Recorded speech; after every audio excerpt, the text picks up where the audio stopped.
Good morning friends. Hopefully मेरी आवाज़ आप तक आ रही होगी। Good morning everyone, good morning. तो गुड मॉर्निंग फ्रेंड्स, आज की क्लास में हम बेसिकली डिस्कस करने वाले हैं principles and applications of chromatography. Okay, so basically it is a revision class, so we are going to discuss it in very short. If you are getting any kind of doubt तो ज़रूर ज़रूर आप comment box में डालिएगा। अगर आपको किसी भी तरीके का डाउट हो तो आप ज़रूर कमेंट बॉक्स में डालिएगा। फ्रेंड्स, बेसिकली जैसे आपको पता है कि इस सीरीज के अंदर टोटल 6 लेक्चर्स मैं लेने वाला हूं। We will start with the chromatography. कल की क्लास में हम स्पेक्ट्रोस्कोपी के बेसिक्स को पढ़ेंगे। उसके बाद हम माइक्रोस्कोपी और इलेक्ट्रोफोरेसिस को रिवाइज करेंगे। अगली क्लास के अंदर हम सेंट्रीफ्यूगेशन को रिवाइज करने वाले हैं। जो नेक्स्ट सेशन है वो बेसिकली ब्लॉटिंग और पीसीआर से रिलेटेड होगा। और जो लास्ट लेक्चर हम डिस्कस करने वाले हैं सैटरडे को इसके अंदर, that would B radio isotope techniques. दोस्तों, आगे बढ़ने से पहले अगर आप CUT की स्पेशली प्रिपरेशन कर रहे हैं तो आप इस टेस्ट सीरीज को ले सकते हैं। जैसे आप देख रहे हैं कि it is only available at 499 rupees. इसके अंदर आपको क्या मिलेगा? टोटल यूनिट वाइज 12 टेस्ट मिलेंगे, 3 कंप्लीट मॉक टेस्ट मिलेंगे, टोटल 15 टेस्ट है। एंड हर टेस्ट का अगर आप मिनिमम भी ₹50 मांगो तो भी उसके बराबर आपको ये प्राइस मिल रहा है। सो आप इससे आप अपनी प्रिपरेशंस को चेक कर सकते हैं। आगे बात करते हैं, आज का इंपॉर्टेंट टॉपिक की तरफ बढ़ते हैं हम। Basically the first thing is what is chromatography. तो what is chromatography? Chromatography is basically technique for the separation of components of mixture. Mixture का मतलब कि जिसमें दो या दो से ज्यादा चीजें हो सकती है। तो techniques for the separation of components of mixture के बारे में बात कर रहे हैं। तो व्हाट आर द टेक्निक्स? तो क्रोमेटोग्राफिक टेक्निक के अंदर हम बायोमोलिक्यूल्स का मिक्सचर, चाहे वो अमीनो एसिड का मिक्सचर है, चाहे वह न्यूक्लियोटाइड का मिक्सचर है, जो लिपिड का मिक्सचर है, उस मिक्सचर को हम क्रोमेटोग्राफिक टेक्निक से हम सेपरेट कर सकते हैं। ठीक है, तो इस मिक्सचर को कैसे सेपरेट करते हैं? तो आप देखेंगे दोस्तों, क्रोमेटोग्राफिक टेक्निक के अंदर बेसिकली 2 कंपोनेंट होते हैं। One is refer to as a mobile phase and another component is refer to as a stationary phase. ये कंपोनेंट क्या है आपका? Mobile phase. और दूसरा कंपोनेंट कौन सा है? Stationery face. मिक्सचर को हम रन करते हैं मोबाइल फेस के साथ, और स्टेशनरी फेस का काम है कि जो मिक्सचर के डिफरेंट कंपोनेंट्स हैं उनको रिटार्ड करना, उनको रोकना, उनके मूवमेंट को अफेक्ट करना। ठीक है, तो देखना दोस्तों, किसी भी क्रोमेटोग्राफिक टेक्निक में 2 इंपॉर्टेंट चीजें होती हैं, हमेशा याद रखना। पहली, there would be a stationary phase, और दूसरी important, there would be a mobile phase.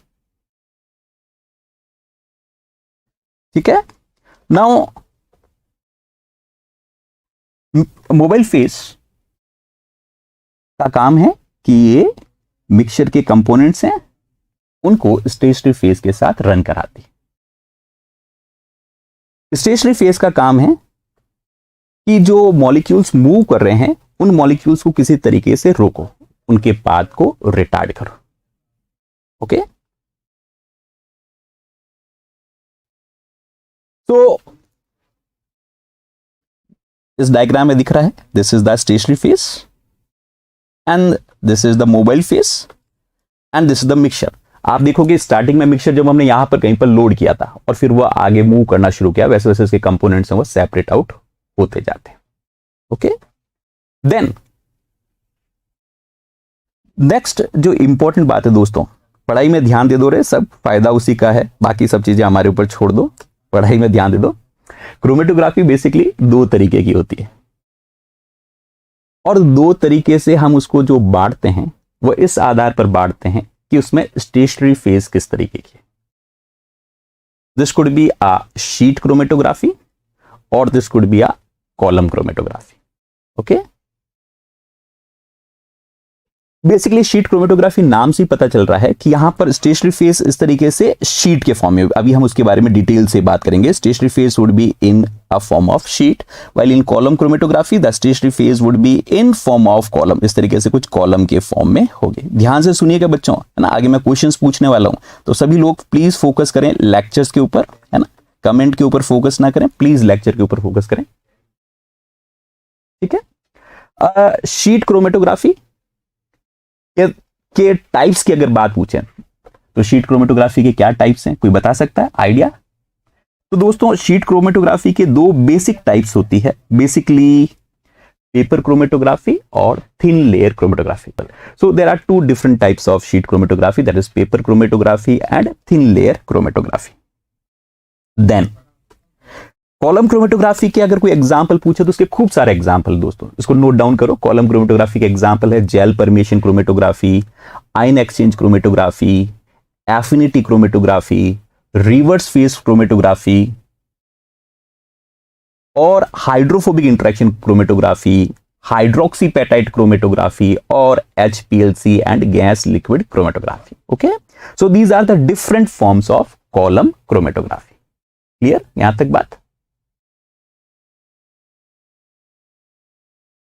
ठीक है, आगे बात करते हैं। तो क्रोमेटोग्राफी दो टाइप में, ठीक है, एक शीट क्रोमेटोग्राफी और दूसरी कॉलम क्रोमेटोग्राफी। उनको क्लासिफिकेशन हमने किसके बेसिस पर किया है कि स्टेशनरी फेस किस तरीके की है। अब शीट क्रोमेटोग्राफी सबसे पहले हम बात करते हैं। शीट क्रोमेटोग्राफी के अंदर जैसा आप यहां पर देख रहे हो दोस्तों, इस जगह पर आप देखोगे शीट क्रोमेटोग्राफी के अंदर जो आपका स्टेशनरी फेस है, this is in form of sheet. Okay, ये शीट के फॉर्म में। शीट क्रोमेटोग्राफी के अंदर ध्यान रखना, दो इसके एग्जांपल ले सकते हैं कि it could be a paper chromatography और it could be a silica sheet. अब अगर स्टेशनरी फेस आपकी पेपर के लिए भी हो तो उसे पेपर क्रोमेटोग्राफी कहा जाएगा, और अगर stationary phase thin layer of silica है जो एल्युमिनियम की शीट के ऊपर लगा रखी है, ग्लास के ऊपर लगा रखी है, तो उसे हम थिन लेयर क्रोमेटोग्राफी कहेंगे। जनरली आप देखेंगे कि स्टेशनरी फेस चाहे दोस्तों वो पेपर की बनी हुई हो चाहे सिलिका की बनी हुई हो, स्टेशनरी फेस कैसी होती है? पोलर। और इवन क्रोमेटोग्राफी में भी एक बेसिक प्रिंसिपल लगता है, like dissolves in a like, और यहां पर मोर एक्यूरेटली ये कहेंगे लाइक इंटरेक्ट विथ लाइक। अगर स्टेशनरी फेस पोलर है तो पोलर मॉलिक्यूल्स को ज्यादा रिटार्ड करेगी, ठीक है। और अगर स्टेशनरी फेस नॉन पोलर होती, जो बहुत रेयर है, पर अगर स्टेशनरी फेस नॉन पोलर होती तो वो नॉन पोलर मॉलिक्यूल को ज्यादा रिटार्ड करती है। ओके, अब जब आप स्टेशनरी फेस को पोलर ले रहे हैं तो कोशिश की जानी चाहिए कि मोबाइल फेस है वह कुछ नॉन पोलर सॉल्वेंट्स की ली जाए। तो मॉलिक्यूल्स को इसके ऊपर रन करेंगे दोस्तों, जैसे जैसे मॉलिक्यूल्स जहां पर आपने लोड किया वहां से ऊपर की तरफ बढ़ेंगे, वैसे वैसे आप देखेंगे कि जो पोलर मॉलिक्यूल है वह तो नीचे रहेंगे और नॉन पोलर मॉलिक्यूल्स हैं वह ऊपर की तरफ चढ़ते जाएंगे, ठीक है। क्योंकि non polar molecule polar stationary phase के साथ इंटरेक्ट नहीं करेंगे, लेकिन नॉन पोलर सॉल्वेंट के अंदर डिसॉल्व होकर वह आगे की तरफ बढ़ जाएंगे। ओके, क्लियर यहां तक बात? अब दोस्तों एक छोटी सी बात जो आपको ध्यान रखनी है कि प्रिंसिपल क्या है। कोई पूछे आपसे पेपर क्रोमेटोग्राफी का या प्रिंसिपल क्या है आपका TLC का, ध्यान रखिएगा दोस्तों। पेपर क्रोमेटोग्राफी के अंदर जो प्रिंसिपल अप्लाई होता है वह होता है पार्टीशन। ध्यान रखना, बहुत छोटी सी बात है, ज्यादातर लोग इसमें कंफ्यूज होते हैं। पेपर क्रोमेटोग्राफी में प्रिंसिपल क्या अप्लाई होता है? Partition. So paper chromatography is a type of partition chromatography, जबकि थिन लेयर क्रोमेटोग्राफी है, it is a type of adsorption chromatography. ध्यान रखना, पार्टीशन क्रोमेटोग्राफी का मतलब क्या है दोस्तों कि वहां पर आपको लिक्विड लिक्विड पार्टीशन देखने को मिलेगा। इन जो पेपर है वह मोबाइल फेस से पूरा पूरा वेट हो जाएगा, पूरा पूरा गीला हो जाएगा, है ना। जैसे यहाँ ये तो TLC का एग्जांपल, पेपर पूरा पूरा गीला हो जाएगा, और मोबाइल फेस के साथ कुछ सॉल्यूट मॉलिक्यूल मूव कर रहे होंगे। तो यहां पर दो लिक्विड हो गए, एक लिक्विड जो कि पेपर के साथ एडसॉर्ब्ड है और दूसरा लिक्विड जो कि ऊपर की तरफ ट्रेवल कर रहा है। So this would be referred to as liquid liquid partition. Okay, this is called as liquid liquid partition. Okay, जबकि थिन लेयर क्रोमेटोग्राफी के अंदर there would be a solid liquid adsorption. यहां पर सॉल्यूट के particle या तो mobile phase के अंदर मिक्स होकर जाते हैं, ठीक है, और it is called as solid liquid adsorption. आगे बात करते हैं। यहां पे क्या यहां बात याद रखनी है कि पेपर क्रोमेटोग्राफी के अंदर क्या होता है दोस्तों, पेपर क्रोमेटोग्राफी के अंदर होता है लिक्विड लिक्विड पार्टीशन, और थिन लेयर क्रोमेटोग्राफी में होता है दैट इज, यस, ये क्या याद रखना है, थिन लेयर क्रोमेटोग्राफी में क्या होता है, सॉलिड लिक्विड एडसॉर्प्शन। ठीक है, इतनी सी बात अभी हमें याद रखनी। आगे बात करते हैं हम दोस्तों। जब कभी भी चाहे पार्टीशन के बेसिस पर हो या हम बात करें चाहे पार्टीशन के बेसिस पर हो चाहे एडसॉर्प्शन के बेसिस पर, एक टर्म हमेशा आती है that is referred to as retardation factor. Raman, liquid liquid partition का मतलब यह है कि there are two liquids, one liquid it is adsorbed to the stationary phase, मतलब पेपर गीला हो गया तो उसके साथ लिक्विड लिक्विड चिपका हुआ है ना, और गीले पेपर पर भी तो मोबाइल फेस ऊपर की तरफ ट्रेवल कर रही है, तो वो second liquid which is travelling over the liquid trapped to the adsorbed cellulose microfibril. तो यहां दो लिक्विड हो गए। ओके, चलो आगे बात करते हैं। नाउ चाहे पेपर क्रोमेटोग्राफी हो थिन लेयर क्रोमेटोग्राफी हो, तो एक टर्म आती है that is referred to as retardation factor और आरएफ वैल्यू। रिटार्डेशन फैक्टर और आरएफ वैल्यू का मतलब होता है कि distance travel by solute as compare to the solvent front. Okay, so for example इस डायग्राम में आप देख सकते हैं कि सॉल्वेंट है वह मूव कर गया इस जगह तक, ओरिजिन से इस जगह पर सॉल्वेंट मूव कर गया, सॉल्वेंट यहां से लेकर यहां तक मूव कर गया। उसके कंपैरिजन में आप सॉल्यूट यानी टोटल 10 सेंटीमीटर डिस्टेंस ट्रेवल कर गया इस डायग्राम के हिसाब से। सॉल्यूट बी ने डिस्टेंस ट्रेवल की 8 सेंटीमीटर और सॉल्यूट ए ने डिस्टेंस ट्रेवल की 4 सेंटीमीटर, है ना। जो मिड पॉइंट है वहां से हम मेजरमेंट लेते हैं, इसके मिड पॉइंट से इस मिड पॉइंट, यहां पर हमने सैंपल को अप्लाई किया था, सैंपल ऊपर की तरफ ट्रेवल करता गया।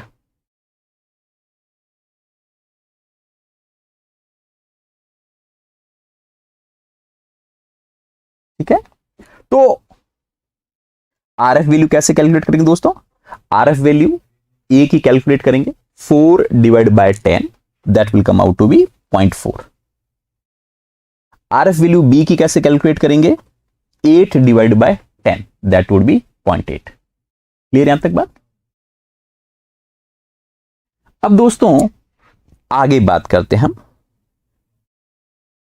आरएफ वैल्यू के बारे में। एक बात ध्यान रखना, RF value is a constant for any given solute under standard set of conditions. RF value है वह कैसी होती है, तो आरएफ वैल्यू इज कांस्टेंट, ये टाइम के साथ और डिस्टेंस ट्रेवल के साथ चेंज नहीं होती। यहां तक बात क्लियर। यानी अगर सपोज कहा कि आरएफ वैल्यू प्रोलीन की 0.5 है, तो चाहे आप उसको 10 सेंटीमीटर रन करो, चाहे 20 सेंटीमीटर रन करो, चाहे आधे घंटे के लिए रन करो, चाहे 3 घंटे के लिए रन करो, RF value will remain exactly same, वह सेम ही रहेगी। RF value is constant and it do not change with time. Okay, then चलो अगर बात समझ में आए तो इस क्वेश्चन को थोड़ा सा दिमाग लगाकर बताओ इसका क्या आंसर हो सकता है। Just try here. ध्यान रखना दोस्तों, कंसेप्ट बहुत सिंपल सा था कि ये आपको कहा गया थिन लेयर क्रोमेटोग्राफी है, यानी पोलार स्टेशनरी फेज है, पोलार स्टेशनरी फेज है। अगर पोलार स्टेशनरी फेज है तो सबसे आगे वह मॉलिक्यूल मूव करेगा, क्योंकि यहां से हमने लोड करना स्टार्ट रन करना स्टार्ट किया, सबसे आगे वह मूव करेगा जो सबसे ज्यादा नॉन पोलार है। ओके, और सबसे पहले मूव करेगा, या सबसे पीछे जो रिटार्ड होगा वो होगा पोलार। तो आपको बस ये पता लगाना है, आपको आइडिया होना चाहिए कि इनमें से पोलार अमीनो एसिड सबसे ज्यादा कौन सा है। बस इसके लिए रागिनी ये पता होना चाहिए कि पोलार अमीनो एसिड कौन सा है और नॉन पोलार कौन सा है। कंसेप्ट ये है कि स्टेशनरी फेज यहां पर पोलार है। तो दोस्तों फिनाइल एलेनिन से ही पता चलना चाहिए कि ये तो नॉन पोलार है। ग्लाइसिन बीच का है, सीरीन पोलार है। तो हमारे पास के क्या होना चाहिए, हमें क्या ना KLM का पूछा है, स्पॉट KLM, तो के होना चाहिए पोलार का मतलब सीरीन होना चाहिए, और जो नॉन पोलार M वाला होना चाहिए वह होना चाहिए बेसिकली फिनाइल एलेनिन। कौन सा होना है फिर, तो ए क्या हो गया सीरीन, बीच वाला ये ना तो पोलार है ना नॉन पोलार है ग्लाइसिन, और सबसे लास्ट में कौन सा आ गया फिनाइल एलेनिन आ गया। ओके, तो आंसर क्या हो गया ऑप्शन थर्ड। बहुत कम लोगों ने इसका सही आंसर बताया। इसमें कंसेप्ट क्या है, बहुत सिंपल सा कंसेप्ट क्या लग रहा है दोस्तों कि स्टेशनरी फेज कैसी है, इस केस में कंसेप्ट क्या लग रहा है दोस्तों, स्टेशनरी फेज कैसी है पोलार है, इसलिए मैक्सिमम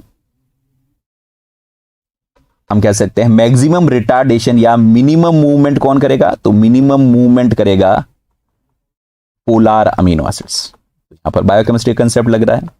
एंड मैक्सिमम डिस्टेंस कौन करेगा, तो मैक्सिमम डिस्टेंस कवर करेगा यहां पर non polar molecule, non polar move करेगा।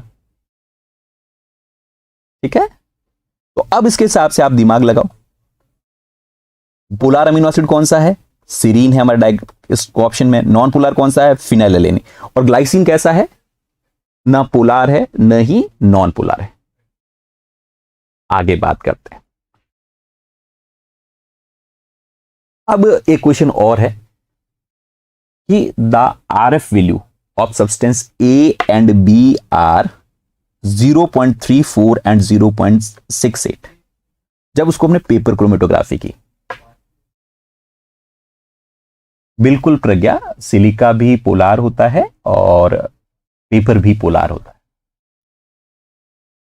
अब इस क्वेश्चन पे कि RF value for substance A and B is 0.34 and 0.68 when chromatographed on a paper. What is the ratio of distance moved after 3 hours, assuming that neither substance has run off the paper? मतलब paper से बाहर नहीं गया, ये मानकर चलना है। यानी कहने का मतलब ये है कि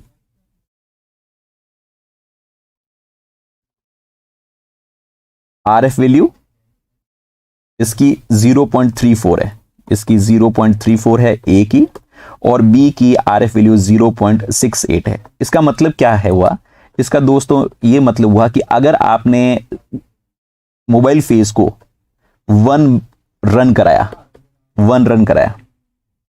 अगर मोबाइल फेज को आपने 1 रन कराया, this is the mobile phase जो यहां तक ट्रेवल कर गई है, तो 1 मीटर ट्रेवल कराया, तो 0.68 मीटर ट्रेवल किया होगा कंपोनेंट B ने, और 0.34 मूव किया होगा कंपोनेंट A में। ठीक है, 0.34 और 0.68। अब बताओ इसका आंसर, इतना मीटर इसने ट्रेवल किया होगा, इतना मीटर इसने ट्रेवल किया, अगर टोटल डिस्टेंस 1 मीटर रही होगी। आप बताओ आंसर, आप बता सकते हो आंसर इसका। तो चाहे 3 घंटे हो चाहे 5 घंटे हो, RF वैल्यू तो सेम है। RF वैल्यू में डिफरेंस कितना है, 2 टाइम्स का, यानी 0.34 के कंपैरिजन में 0.68। तो हमेशा ही आप देख रहे हैं A के कंपैरिजन में B लगभग 2 गुना ज्यादा डिस्टेंस ट्रेवल करेगा। तो A to B का रेशियो क्या आ जाएगा, तो A to B का रेशियो क्या आ जाएगा दोस्तों, yes it would B 2। Very good students, है ना। तो इस तरीके के क्वेश्चंस आपके पेपर क्रोमेटोग्राफी या थिन लेयर क्रोमेटोग्राफी से पूछे जा सकते हैं। चलो आगे देखो बच्चों, नेक्स्ट क्वेश्चन कि कोई एक स्टेशनरी फेस है, अगर उसको कॉलम में भरा जाए तो अब इसे पेपर क्रोमेटोग्राफी नहीं कहा जाएगा, अब इसे कॉलम क्रोमेटोग्राफी कहा जाएगा। तो the stationary phase which is placed in a glass column, it would be referred to as a column chromatography. जैसे आप इसके अंदर देख भी रहे हैं कि किस तरीके से हमने कॉलम के अंदर स्टेशनरी फेस को भर दिया, यहां से मॉलिक्यूल्स हैं वो मूव कर रहे हैं और फिर उनका सेपरेशन हो रहा है। ओके फ्रेंड्स, इसमें जो स्टेशनरी फेज है वह कुछ इस तरीके की होती है जो कि माइग्रेटिंग मॉलिक्यूल से उनको एड्सॉर्ब कराता है ना, जो उनको एड्सॉर्ब कराता है या रिटार्ड करता है। और मोबाइल फेज का काम है कि इन मॉलिक्यूल्स को ऊपर से नीचे की तरफ ट्रेवल कराना, इनको नीचे की तरफ लेकर आना। Okay, so stationary phase consist of solid, generally solid होता है। आगे देखेंगे गैस क्रोमेटोग्राफी के अंदर even it could B liquid. और स्टेशनरी फेज का काम क्या होता है कि मॉलिक्यूल्स को रिटार्ड करना, मॉलिक्यूल्स को एड्सॉर्ब करना। तो फर्क समझ आ गया ना। पेपर क्रोमेटोग्राफी में एक 2 डायमेंशनल शीट थी पेपर की, या थिन लेयर क्रोमेटोग्राफी में भी एक थिन लेयर ऑफ सिलिका थी। यहां पर स्टेशनरी फेज को कॉलम में भरा गया है। नाउ फ्रेंड्स, कॉलम क्रोमेटोग्राफी में जो मोबाइल फेज है वह जनरली लिक्विड होती है। It could B gas also. हाँ वंशिका, ये एल्यूमिना भी हो सकती है, सिलिका भी हो सकती है, जेल बीड्स भी हो सकती है, आयन एक्सचेंजर बीड्स भी हो सकती है। राजीव, है ना, जैसे क्वेश्चन तो बिल्कुल इसी तरीके से हुआ कि आपके पास बाइक भी है पर आप कार कब इस्तेमाल करते हैं, और कार के बाद प्लेन कब इस्तेमाल करते हैं। तो सभी ट्रांसपोर्ट के व्हीकल हैं, जरूरत के हिसाब से इनको इस्तेमाल किया जाएगा। कोई भी क्रोमेटोग्राफिक टेक्निक बेटा, उन सब का काम एक ही है, that is separation, identification and if possible quantification. जो पेपर क्रोमेटोग्राफी है उससे यही काम बेहतर ढंग से करती है कॉलम क्रोमेटोग्राफी। ठीक है, ओके। सो क्या हमारा एम है, उद्देश्य है, उसके हिसाब से डिफरेंट टाइप की कॉलम क्रोमेटोग्राफी है, डिफरेंट टाइप की कॉलम क्रोमेटोग्राफी के डिफरेंट उपयोग होंगे। ठीक है, सो यहां ध्यान रखना, स्टेशनरी फेज सॉलिड होती है, कुछ केस में लिक्विड हो सकती है। लिक्विड क्रोमेटोग्राफी के अंदर मोबाइल फेज जनरली लिक्विड होती है, कुछ जगहों पर ये गैस हो सकती है। और इसका काम क्या है, मोबाइल फेज को कि इस स्टेशनरी फेज के ऊपर रन कर उसको नीचे की तरफ लाया जा सके, ताकि सॉल्यूट के मॉलिक्यूल्स को पेपर के ऊपर रन किया जाए। अब कॉलम क्रोमेटोग्राफी के भी दोस्तों कई सारे टाइप हैं। जैसे सबसे सिंपलेस्ट कॉलम क्रोमेटोग्राफी हो सकती है, that is an adsorption chromatography. नाम से ही पता चल रहा है कि this will be based upon adsorption. Adsorption means कि कुछ सॉल्यूट पार्टिकल है, वह स्टेशनरी फेज के सॉलिड के साथ इंटरेक्ट करेंगे। So solid particle they will interact with the solid part of solid part, that is stationary phase. और जो मोबाइल फेज होगी that will try to run these solid particle molecules, वो नीचे ले जाने की कोशिश करेंगे। ठीक है, हाँ Aditya, movement in column is top to bottom if it is due to gravity. And अगर आप बाहर से एक्सटर्नल प्रेशर पंप लगा रहे हैं तो फिर वो किसी भी डायरेक्शन में हो सकता है, बट मोस्ट ऑफन कोशिश ये की जाती है कि it should be top to bottom. Then जो एड्सॉर्प्शन क्रोमेटोग्राफी है, basically as its name suggest, adsorption chromatography solid liquid partition के ऊपर डिपेंड करेगी। It will depend upon solid liquid partition.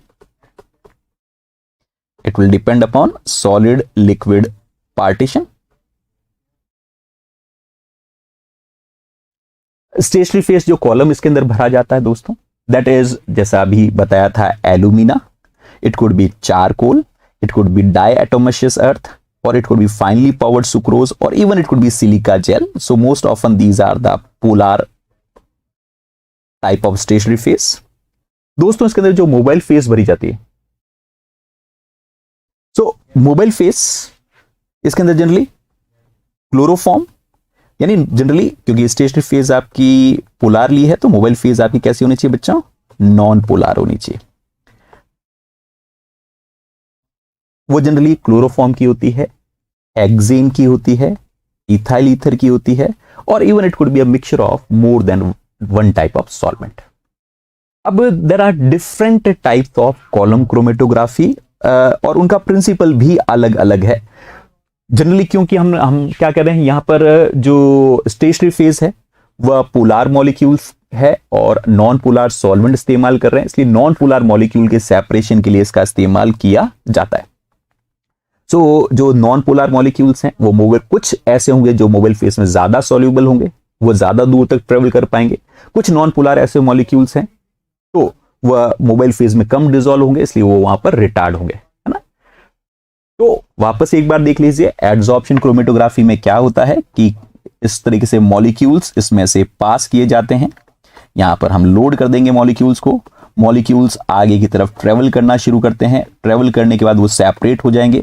आगे कौन चलेंगे, तो आगे वह चलेंगे दोस्तों, ज्यादा डिस्टेंस वह मूव करेंगे, जैसे कंपोनेंट ए हो गया, कंपोनेंट बी हो गया।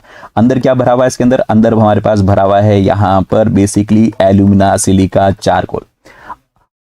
आगे वह मूव करेंगे जो कि स्टेशनरी फेज के साथ या तो ज्यादा एब्जॉर्ब कर रहे हैं, सॉरी कम एब्जॉर्ब कर रहे हैं, या मोबाइल फेज के साथ साथ ज्यादा मूव कर रहे हैं। तो ये मॉलिक्यूल कौन से होंगे, आगे मॉलिक्यूल्स मूव करेंगे वो कंपैरेटिवली जिसका नॉन पोलर कैरेक्टर कंपैरेटिवली ज्यादा है। पीछे कौन चल रहे होंगे, पीछे वह चल रहे होंगे जो कि मोबाइल फेज में ज्यादा डिसॉल्व नहीं हो रहे हैं या कंपैरेटिवली स्टेशनरी फेज उनको ज्यादा रिटार्ड कर रहा है। तो ये ऐसे मॉलिक्यूल होंगे जिनकी नॉन पोलर कैरेक्टर कंपैरेटिवली कम होगा। ठीक है, इतनी सी बात हमें ध्यान रखना है। नहीं इसमें साइज मैटर होता तो मैं साइज की बात कर लेता। अब बस सिर्फ फोकस करो, जो मैं कह रहा हूं वही काम की बात है, इधर उधर दिमाग मत लगाओ।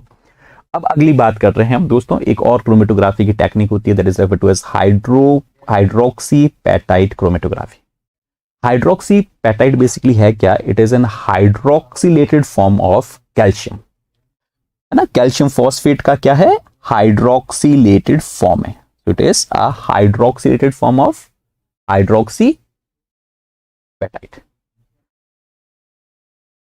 वापस रागिनी रुक जाओ, कॉलम क्रोमेटोग्राफी के टाइप्स के ऊपर डिपेंड करेगा ना, सेपरेशन किसके बेसिस पर होगा। तो hydroxyapatite chromatography is basically a hydroxylated calcium phosphate. इसका इस्तेमाल क्योंकि इसमें दोस्तों कैल्शियम की वजह से पॉजिटिव चार्ज भी होगा इस कॉलम के अंदर, और फॉस्फेट की वजह से इसके अंदर नेगेटिव चार्ज होगा। इसमें पॉजिटिव चार्ज पार्टिकल भी है और नेगेटिवली चार्ज पार्टिकल है। Okay, this could be utilized for the separation of proteins or this could be utilized for the separation of nucleic acid, क्योंकि प्रोटीन है वो भी चार्ज मॉलिक्यूल होते हैं एंड न्यूक्लिक एसिड्स आपको पता ही है they are negative charge molecule. Protein nucleic acids basically they when they are allowed to run through a column, है ना, कॉलम के थ्रू उनको रन किया जाता है ना, तो वह सेलेक्टिवली रिटार्ड होती है। अब कोई पूछे कि इसमें क्या प्रिंसिपल लगेगा, कौन आगे जाएगा कौन पीछे जाएगा, ये डिसाइड कैसे होगा, ध्यान रखना ना। तो यहाँ पर सपोज हमने कोई सैंपल मॉलिक्यूल रन किया, उसमें से कोई कंपोनेंट यहाँ पर चल रहा है, कोई कंपोनेंट यहाँ पर चल रहा है, ए यहाँ चल रहा है, बी यहाँ चल रहा है, तो ये डिसाइड कैसे होगा।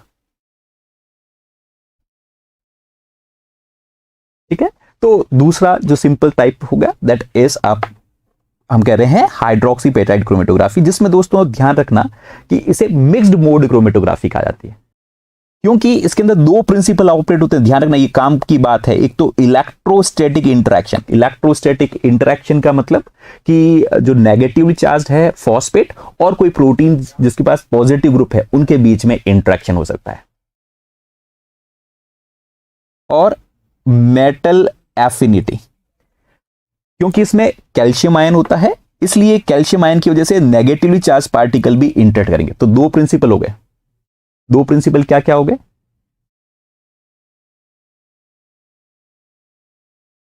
दो तरीके के प्रिंसिपल हो गए। दो क्या क्या हो गए, एक इलेक्ट्रोस्टैटिक इंटरेक्शन किसकी वजह से, फॉस्फेट और पॉजिटिव चार्ज मॉलिक्यूल के बीच में, और दूसरा यहां पर प्रिंसिपल कौन सा अप्लाई होता है, कैल्शियम आयन मेटल आयन की वजह से। ठीक है, तो कैल्शियम आयन की वजह से मेटल एफिनिटी और फॉस्फेट की वजह से इलेक्ट्रोस्टैटिक, ये बात नोट डाउन करो। उसके बाद आगे की बात करते हैं दोस्तों। इसके अंदर जब फाइनली हमें मॉलिक्यूल को इल्यूट कराना है, यानी यहां से हटाना है मॉलिक्यूल को, जो इसके साथ बाउंड है उनको हटाना है, तो इल्यूट कराने के लिए बफर जो डालेंगे वो कौन सा बफर डालेंगे दोस्तों, फॉस्फेट बफर इस्तेमाल करेंगे। कौन सा बफर इस्तेमाल किया जाएगा, फॉस्फेट बफर इस्तेमाल किया जाएगा। यानी सपोज कैल्शियम फॉस्फेट के अंदर नेगेटिवली चार्ज फॉस्फेट ग्रुप है और पॉजिटिव चार्ज कैल्शियम आयन है, नेगेटिव चार्ज डीएनए वहां पर आकर बाइंड हो गए। हम चाहते हैं कि डीएनए इस कॉलम में से बाहर निकल जाए, तो डीएनए को कॉलम में से बाहर निकालने के लिए कौन सा बफर इस्तेमाल किया जाएगा, फॉस्फेट बफर इस्तेमाल किया जाएगा। और एग्जाम में सीधा क्वेश्चन बन सकता है कि अगर आप डिफरेंट फॉर्म ऑफ डीएनए को आप इसमें से लोड करो तो इल्यूशन ऑर्डर क्या होगा। तो ध्यान रखना दोस्तों, सबसे पहले सिंगल स्ट्रैंडेड डीएनए आरएनए, फिर linear single stranded DNA RNA, फिर उसके बाद आएगा लीनियर डबल स्ट्रैंडेड डीएनए, है ना। तो सबसे पहले कौन आएगा, circular single stranded DNA RNA. ये पैटर्न ध्यान रखना, सर्कुलर फॉर्म में वो सबसे पहले निकल कर आएगा, फिर सब उसके बाद आएगा लीनियर, सिंगल स्टैंडर्ड और डबल स्टैंडर्ड। ठीक है, तो ध्यान रखना पहले कौन आता है सिंगल स्टैंडर्ड, बाद में कौन सा आता है डबल स्टैंडर्ड। सिंगल स्टैंडर्ड में भी पहले कौन मॉलिक्यूल पास होगा सर्कुलर, सर्कुलर के बाद कौन मूव करेगा लीनियर। ठीक है, then there would be a linear double standard. Okay, so this order ध्यान रखना। ठीक है, तो हाइड्रोक्सीपेटाइड क्रोमेटोग्राफी के अंदर कॉलम के अंदर कैल्शियम फॉस्फेट की हाइड्रोक्सिलेटेड फॉर्म होती है, जिसमें कैल्शियम आयन पॉजिटिव चार्ज की वजह से मेटल एफिनिटी शो करते हुए नेगेटिव चार्ज प्रोटीन ग्रुप के साथ इंटरेक्ट कर सकते हैं। मेनली इसके अंदर फॉस्फेट ग्रुप भी होता है नेगेटिव चार्ज, इसलिए वो पॉजिटिव चार्ज मॉलिक्यूल के साथ भी इंटरेक्ट कर सकता है। इसलिए दो प्रिंसिपल लगते हैं यहां पर, मेटल एफिनिटी और द इलेक्ट्रोस्टैटिक इंटरेक्शन, इसलिए इसे मिक्स मोड क्रोमेटोग्राफी भी कहा जाता है। फिर जेल फिल्ट्रेशन क्रोमेटोग्राफी तीसरा है ना, तीसरा इंपॉर्टेंट अब बात कर रहे हैं हम gel filtration. Gel filtration chromatography का प्रिंसिपल क्या है? जेल फिल्ट्रेशन क्रोमेटोग्राफी दोस्तों मॉलिक्यूलर एक्सक्लूजन क्रोमेटोग्राफी भी कहा जाता है। It is based upon the separation on basis of size, और मोर एक्यूरेटली इसके लिए टेक्निकल टर्म, इसलिए मोर एप्रोप्रिएट जो टेक्निकल टर्म इस्तेमाल की जा सकती है that is referred to as hydrodynamic volume. क्या टर्म इस्तेमाल की जा सकती है दोस्तों? Hydrodynamic volume. चलो, jail filtration chromatography there is a separation on basis of size. Size का मतलब ये साइज इस तरीके से बड़ी साइज का है और ये छोटी साइज का है ना। इससे मॉलिक्यूलर रेडियस भी टर्म इस्तेमाल कर सकते हैं, इसका रेडियस है इसका रेडियस है। सो जिसकी साइज बड़ी उसका मतलब हम यही कहना चाहते हैं उसका वॉल्यूम ज्यादा बड़ा है ना, उसका वॉल्यूम ज्यादा बड़ा है। This is also called as radius of gyration. Bushra, chromatography सभी जगह पर एक जैसी होती है। हाइड्रोडायनेमिक वॉल्यूम का मतलब है कि बेसिकली साइज के लिए एक अलग टर्म इस्तेमाल किया जाता है कि किसी भी मोबाइल फेस के साथ जो मूव कर रहा है उस दौरान जो इफेक्टिव वॉल्यूम है उस वॉल्यूम के लिए हमने टर्म इस्तेमाल किया हाइड्रोडायनेमिक वॉल्यूम। लिखा हुआ है ना, साइज को ही बेसिकली रिफ्लेक्ट करता है हाइड्रोडायनेमिक वॉल्यूम। ओके, तो यानी आप देखेंगे जेल फिल्ट्रेशन क्रोमेटोग्राफी में कि साइज के बेसिस पर सेपरेशन होगा। जो बड़ी साइज के मॉलिक्यूल्स हैं वो पहले रन करेंगे, छोटी साइज के मॉलिक्यूल पीछे से रन करेंगे। अभी देखते हैं कैसे, आपको समझ में आ जाएगा। सो यहां पर दोस्तों हम पोरस बीड्स का इस्तेमाल करेंगे। जैसे इस यहां पर आप देख सकते हैं कि what we are doing is we are using a porous beads.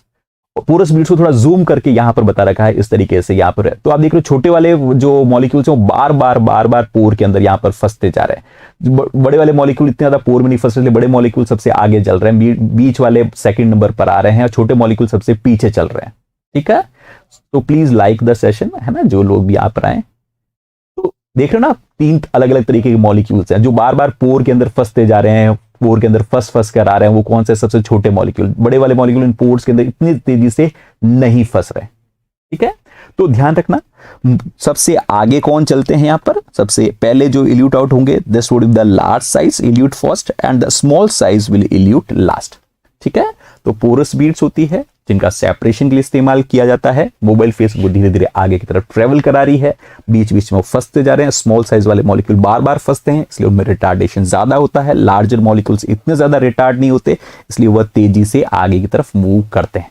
इतनी सी बात हमें याद रखनी है। देन फ्रेंड्स, इसमें जो जेल मैट्रिक्स इस्तेमाल किया जाता है, अगले एग्जाम में सीधा क्वेश्चन आ सकता है कि क्या जेल मैट्रिक्स इस्तेमाल किया जा सकता है। तो जेल मैट्रिक्स जो इस्तेमाल किया जाता है वो सेफाडेक्स का इस्तेमाल किया जाता है, बायोजेल का इस्तेमाल किया जाता है, सेफारोस का इस्तेमाल किया जाता है। ओके, देन फ्रेंड्स और आगे बात करें, ध्यान रखना जेल मटेरियल क्या इस्तेमाल कर सकते हैं? सेफाडेक्स का इस्तेमाल कर सकते हैं, बायोजेल का इस्तेमाल कर सकते हैं, सेफारोस का इस्तेमाल कर सकते हैं। अब इल्यूशन प्रोफाइल आप देख सकते हैं कि हमने यहां पर तीन अलग अलग साइज के मॉलिक्यूल, दो अलग अलग साइज के मॉलिक्यूल निकाले। तो सबसे पहले जो इल्यूट आउट होंगे वो कौन से होंगे? These would be large size molecule. जैसे यहां पर आप देख रहे हैं कि अलग अलग समय पर सबसे पहले ये सेपरेट आउट हुआ, फिर आगे आगे बाकी टेस्ट ट्यूब में इनको सेपरेट आउट कर रहे हैं। सबसे पहले कौन सेपरेट आउट होंगे? तो लार्ज साइज के मॉलिक्यूल। तो इल्यूशन प्रोफाइल के अंदर हमेशा ध्यान रखना लार्ज साइज, इल्यूशन प्रोफाइल में लार्ज साइज पहले इल्यूट आउट होंगे, फिर उसके बाद इंटरमीडिएट साइज। ठीक है, और फिर सबसे लास्ट के अंदर सेपरेशन होगा स्मॉल साइज के मॉलिक्यूल्स का। ओके,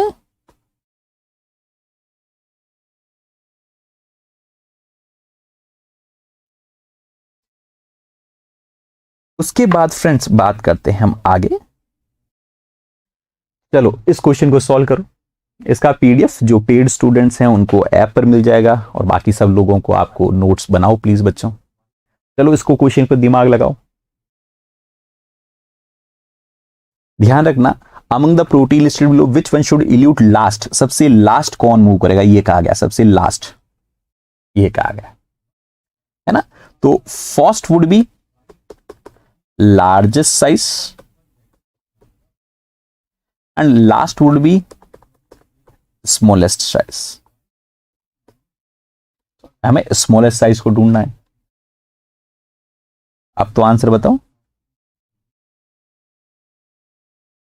तो ये 68.5 किलो डाल्टन का है, ये 450 किलो डाल्टन का है, 13 किलो डाल्टन का है, ये 13.7 किलो डाल्टन का है। तो सबसे छोटा तो ये है, तो ये सबसे लास्ट में सेपरेट आउट होना चाहिए। ओके, चल आगे बात करते। वेरी गुड बच्चों, बहुत अच्छा आपने जवाब दिया। अब हम बात कर रहे हैं आयन एक्सचेंज क्रोमेटोग्राफी के बारे में। ओके, अब हम बात कर रहे हैं ion exchange chromatography. Ion exchange chromatography में प्रिंसिपल क्या लगेगा? तो आयन एक्सचेंज क्रोमेटोग्राफी में बेसिकली प्रिंसिपल लगेगा द इंटरेक्शन ऑफ, और more accurately electrostatic interactions. That is here there would be a separation of polar charged molecules based upon their affinity to an ion exchanger। किस तरीके के interactions होंगे, किस तरीके के इंटरेक्शंस होंगे? तो we will say that there would be a ionic और इलेक्ट्रोस्टैटिक इंटरेक्शंस होंगे। आयनिक और इलेक्ट्रोस्टैटिक इंटरेक्शंस यहां पर देखने को मिलेंगे, जिसके बेसिस पर सेपरेशन होता है। यानी yes, we can say it is based upon charge. एक एक्यूरेट एक की बात करें तो इलेक्ट्रोस्टैटिक या आयनिक इंटरेक्शन होंगे या नहीं होंगे, वो किसके ऊपर डिपेंड करते हैं? चार्ज के बेसिस पर।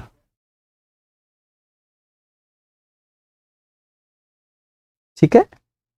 अब दोस्तों प्रिंसिपल तो ये हुआ कि अगर बीड पॉजिटिवली चार्ज है तो नेगेटिव चार्ज मॉलिक्यूल के साथ इंटरेक्ट करेंगे, बीड अगर नेगेटिवली चार्ज है तो उसके साथ पॉजिटिव चार्ज मॉलिक्यूल आकर इंटरेक्ट करेंगे।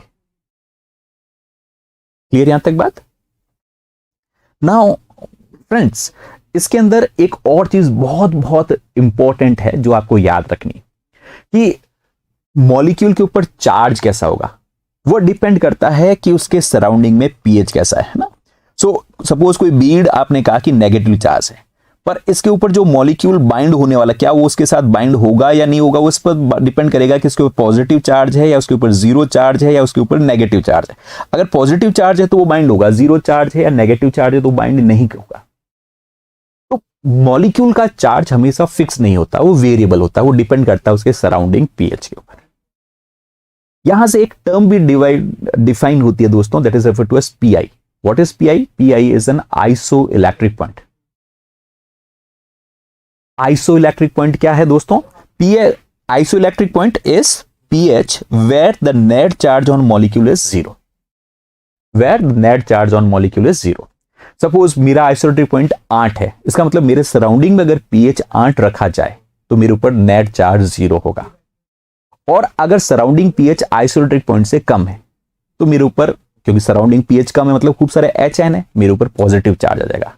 अगर सराउंडिंग pH मेरे पास आइसोइलेक्ट्रिक पॉइंट से ज्यादा है, यानी मेरा आइसोइलेक्ट्रिक पॉइंट 8 है, सराउंडिंग में 10 या 12 है, तो मैं डी प्रोटोनेट HN को त्याग दूंगा, और ऐसा होने पर मेरे पास नेगेटिव चार्ज आएगा। ठीक है, ये बात ध्यान रखना। काम की बात क्या है कि pH अगर आइसोइलेक्ट्रिक पॉइंट के बराबर है तो नेट पॉइंट 0 होता है। pH अगर कम है, pH कम होगा तो कैसा चार्ज आएगा? पॉजिटिव चार्ज आएगा। अगर pH ज्यादा है तो उस मॉलिक्यूल के ऊपर कैसा चार्ज आएगा? नेगेटिव चार्ज आएगा। ठीक है, तो अब ये इसका आइसोइलेक्ट्रिक पॉइंट सपोज का 7 है, तो ये कब आकर इस बीड के साथ इंटरेक्ट करेगा मॉलिक्यूल? जब उसके ऊपर पॉजिटिव चार्ज हो। तो पॉजिटिव चार्ज कब आएगा? बीड कैसी है? नेगेटिव चार्ज, और नेगेटिव चार्ज के ऊपर हमें बाइंड कराना है इस मॉलिक्यूल को, तो ये मॉलिक्यूल तो तभी आकर बाइंड होगा जब इसके ऊपर पॉजिटिव चार्ज है। तो पॉजिटिव चार्ज करने के लिए हमें, अगर इसका आइसोइलेक्ट्रिक पॉइंट आपको कहा सपोज 7, तो पीएच कितना करना पड़ेगा? 7 से थोड़ा सा नीचे 6 किया तो वो वहां पर आकर बाइंड हो जाएगा। अगर उसका आइसोटोपिक पॉइंट 7 है, आपने pH 8 कर दिया, तो उस कंडीशन के अंदर वो वहां पर आकर बाइंड नहीं हो पाएगा, बल्कि वहां से डिसोशिएट हो जाएगा। तो ध्यान रखना, charge on a molecule depend upon the surrounding pH. If the surrounding pH is equal to isoelectric point, net charge would be 0. Okay? And if an isotopic pH is lesser, charge would be positive. And if pH is higher than isotopic point, charge would be negative. उसके ऊपर depend करेगा कि वो molecule Beed के ऊपर bind होगा या bind नहीं होगा। ठीक है? और अगर दोस्तों यहीं पर बीड्स हमारी पॉजिटिवली चार्ज होती, सपोज है ना, मान लें एक बार के लिए कि अगर बीड्स हमारी पास पॉजिटिवली चार्ज होती और उसके ऊपर हमें मॉलिक्यूल को बाइंड कराना होता, तो उस मॉलिक्यूल के ऊपर हमें नेगेटिव चार्ज लेकर आना पड़ता। और मॉलिक्यूल के ऊपर नेगेटिव चार्ज तो तब ला सकते हैं जब जो pH should have been higher than 7। फिर आप pH बफर का 8, 9, 10 रखते तो वो वहां पर आकर बाइंड होता। ठीक है? तो ये कंसेप्ट आपको बहुत इंपॉर्टेंट कंसेप्ट है जिसको आपको याद करके रखना है। आगे बात करते हैं। इसमें दोस्तों आयन एक्सचेंजर बीड्स, यानी बीड्स आप पॉजिटिवली चार्ज भी ले सकते हैं और नेगेटिव चार्ज बीड्स भी ले सकते हैं। जो नेगेटिवली चार्ज बीड्स हैं, क्योंकि वह कैटायन के साथ एक्सचेंज करती है, यानी कोई पॉजिटिवली चार्ज आयन है वह बाइंड होगा एक तरीके का या दूसरे तरीके का। सो ये ए तरीके का कैटायन बाइंड होगा या बी तरीके का बाइंड होगा, वो डिपेंड करता है किसकी कंसंट्रेशन ज्यादा है। ठीक है? तो cation exchanger beads they themselves bear a negative charge. उनके ऊपर कैसा चार्ज होता है? नेगेटिव चार्ज होता है। इसलिए वो किसको अट्रैक्ट करेगी? कैटायन को अट्रैक्ट करेगी। किसको अट्रैक्ट कर रही है वह? They are attracting a cations. Okay? So cation exchanger chromatography के अंदर होता क्या है?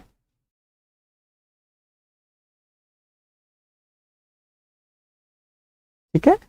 तो एग्जाम्पल क्या हो गया कैटायन एक्सचेंज क्रोमेटोग्राफी का? कार्बोक्सी मिथाइल सेलुलोज और CM सेलुलोज।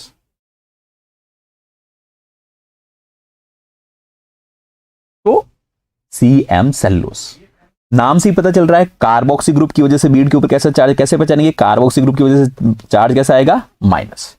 तो अगर आपको पॉजिटिवली चार्ज मॉलिक्यूल को सेपरेट आउट करना है, यानी बेसिक प्रोटीन को सेपरेट आउट करना है, तो आपको CM सेलुलोज लेना चाहिए, क्योंकि CM cellulose carboxy methyl cellulose के ऊपर नेगेटिव चार्ज होता है, इसलिए पॉजिटिव चार्ज मॉलिक्यूल यानी कैटायन को एक्सचेंज करेगा। ठीक है? हाँ बिल्कुल। और दो कैटायन है, ए कैटायन भी है और बी कैटायन भी है, तो फिर कौन सा कैटायन बाइंड होगा उस बात पर डिपेंड करता है कि दोनों में से किसी कंसंट्रेशन ज्यादा है।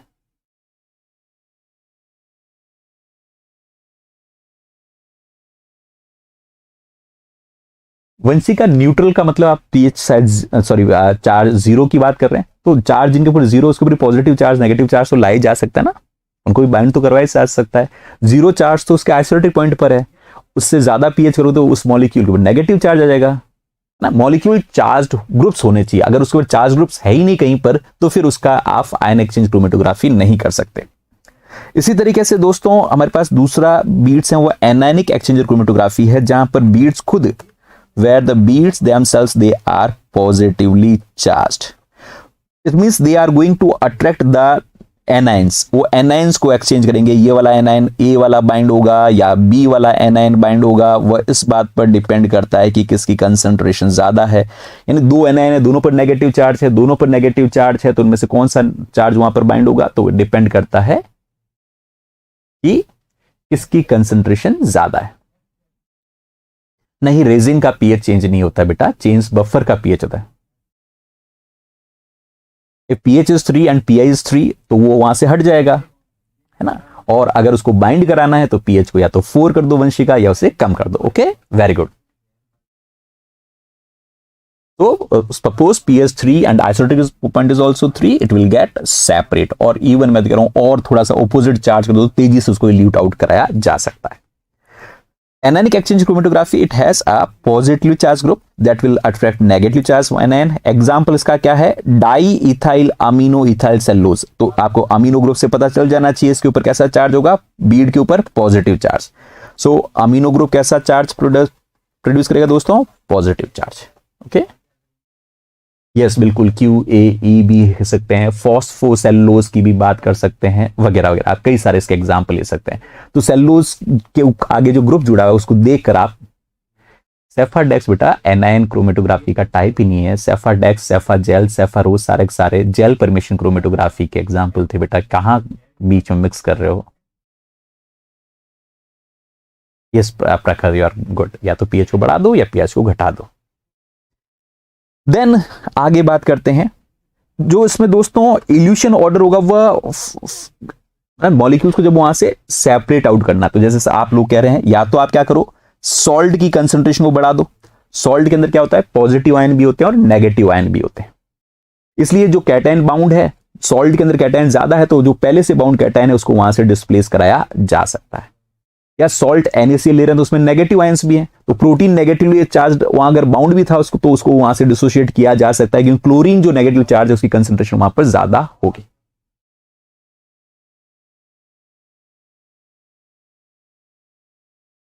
हाँ वंशिका, हो सकते हैं बेसिकली, तभी तो हम इसको प्यूरिफिकेशन कर रहे हैं, वो सेपरेट आउट हो जाएंगे। बेसिकली ये प्यूरिफिकेशन की टेक्निक ही तो है ना, हम चाहते हैं कुछ बाइंड हो और बाकी कुछ बाइंड ना हो, तभी तो सेपरेशन कर पाएंगे। अगर सब बाइंड हो जाएंगे तो फिर उनका सेपरेशन कैसे करेंगे। पर्पज ये है कि हमें जिसको बाइंड कराना है वही बाइंड हो, जिस प्रोटीन को हमें सेपरेट आउट करना है वही तो बाइंड हो, बाकी हम प्रोटीन कचरा है उसको तो वैसे भी हमें हटाना है। ठीक है, सो इल्यूशन प्रोफाइल हमेशा क्या करेंगे, धीरे धीरे हम किसकी कंसंट्रेशन बढ़ाते जाएंगे, सॉल्ट की कंसंट्रेशन, सॉल्ट की कंसंट्रेशन बढ़ाते जाएंगे। किसकी कंसंट्रेशन दोस्तों बढ़ाते जाएंगे, सॉल्ट की कंसंट्रेशन बढ़ाते जाएंगे। ओके, तो सॉल्ट की कंसंट्रेशन जैसे जैसे बढ़ाते जाएंगे वैसे वैसे सेपरेशन होता जाएगा। पर सेपरेशन का प्रोफाइल क्या होगा, सेपरेशन ऑफ प्रोफाइल ध्यान रखना दोस्तों, ये भी आपको अच्छी तरीके से याद रखना है कि सेपरेशन प्रोफाइल कुछ इस तरीके से होगा। अगर cation exchanger chromatography, cation exchanger chromatography है, यानी उस बीड के, यानी जैसे एग्जांपल CM सेलुलोज, बीड के ऊपर नेगेटिव चार्ज है, तो सबसे पहले वह इल्यूट आउट होंगे जो कि खुद नेगेटिवली चार्ज हो। नेगेटिव चार्ज यानी एसिडिक मॉलिक्यूल, एसिडिक मॉलिक्यूल का मतलब जिनका पीआई सबसे कम। ठीक है, हाँ उनको वॉश आउट कर देंगे बिल्कुल, और बाद में जो वांटेड मॉलिक्यूल है उसको वहां से सेपरेट आउट करेंगे, और वांटेड मॉलिक्यूल को वहां से कैसे सेपरेट आउट करेंगे, सॉल्ट की कंसंट्रेशन देकर। ठीक है, यहां तक बात क्लियर। तो हम क्या कह रहे हैं कि अगर हमारे पास कोई बीड इस तरीके की है, नेगेटिवली चार्ज बीड्स हैं, तो उसमें से सबसे पहले सबसे आसानी से हटाए जा सकते हैं उन मॉलिक्यूल्स का जिनका आइसोटोपिक पॉइंट सबसे कम होता है, उनको सबसे पहले सेपरेट आउट करें। सॉल्ट की कंसंट्रेशन ये करते हैं ना, जो बाइंड आसानी से जो हट रहे हैं उनको लो सॉल्ट से हटा दो, जो अभी भी नहीं हट रहे हैं तो उनको हटाने के लिए सॉल्ट की कंसंट्रेशन बढ़ाओ, ताकि कैटायन का या एनायन का एक्सचेंज कराया जा सके। आगे बात करते हैं। देन अगर कोई एनायन एक्सचेंजर क्रोमेटोग्राफी, अगर कोई एनायन एक्सचेंजर क्रोमेटोग्राफी है जैसे DEAE सेलुलोज, यहां पर दोस्तों क्या होगा कि बीड्स के ऊपर कैसा चार्ज होगा, पॉजिटिव चार्ज होगा, और बीड के ऊपर पॉजिटिव चार्ज है तो सबसे पहले इन बीड्स में से वह पास आउट होंगे जिनके ऊपर बीड्स में से सबसे पहले वह पास होंगे जिनके ऊपर कैसा चार्ज हो, पॉजिटिव चार्ज हो। पॉजिटिव चार्ज का मतलब बेसिक मॉलिक्यूल, बेसिक मॉलिक्यूल का मतलब जिनका आइसोटोपिक पॉइंट ज्यादा। ठीक है, तो ध्यान रखना, डिपेंड करता है कि आप कौन सी क्रोमेटोग्राफी इस्तेमाल कर रहे हैं, ये ध्यान रखना। इससे ही क्वेश्चन सॉल्व होते हैं एग्जामों में, जो क्वेश्चन हैं सारे सारे इसी से सॉल्व होते हैं। आपको ये देखना होता है कि वो एनायन एक्सचेंज क्रोमेटोग्राफी है, एनायन एक्सचेंज क्रोमेटोग्राफी में सबसे पहले जो सेपरेट होता है, ठीक है,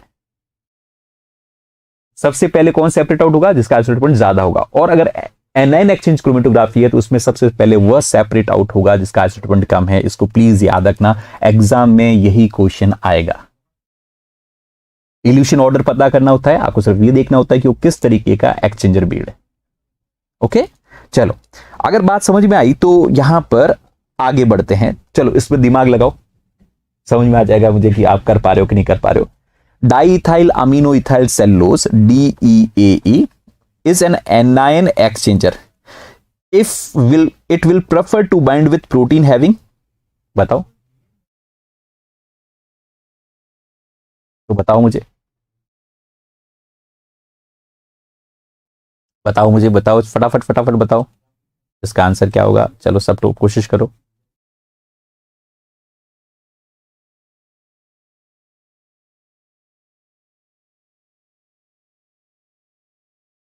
सब चलो कोशिश करके बताओ इसका आंसर। वेरी गुड, शाबाश। डाइथाइल अमीनो इथाइल से समझ में आ गया कि पॉजिटिवली चार्ज है। पॉजिटिव चार्ज बीड्स है, पॉजिटिव बीड्स है, पॉजिटिव बीड्स है मतलब they will bind to, they are positive beads means they will bind to negative, they will bind to negative charge protein, they will bind to a negative charge protein, they will bind to negative charge protein। Okay, चलो आगे बात करते हैं। अब अगर समझ आता इस क्वेश्चन को करो, है ना, इस क्वेश्चन को करो तो समझ में आ जाएगा तुम्हें। ठीक है, सभी एग्जाम में इसी तरह क्वेश्चन आते हैं, कंसेप्ट सेम होते हैं, कंसेप्ट कभी भी वेरिएबल नहीं होते, concepts are always same. Very good Vanshika and others, बहुत अच्छा। चलो इस क्वेश्चन को सॉल्व कर दो, मुझे समझ में आ जाएगा कि हाँ आपके दिमाग में सब कुछ घुस चुका है। In a purification experiment a mixture of 3 protein A B C are separate through gel exclusion. ठीक है, जेल एक्सक्लूजन से सेपरेट आउट किया और कैटाइन एक्सचेंजर क्रोमेटोग्राफी से सेपरेट आउट किया। ठीक है, तो जेल एक्सक्लूजन में सेपरेशन साइज के बेसिस पर होता है और कैटाइन एक्सचेंजर क्रोमेटोग्राफी में सेपरेशन चार्ज के बेसिस पर होता है। और बीड्स कैसी है, कैटाइन एक्सचेंजर यानी बीड्स खुद कैसी है, negative charge, negative charge beads, तभी तो वो कैटाइन को एक्सचेंज कर पाएगी। तो बीड्स के ऊपर नेगेटिव चार्ज है।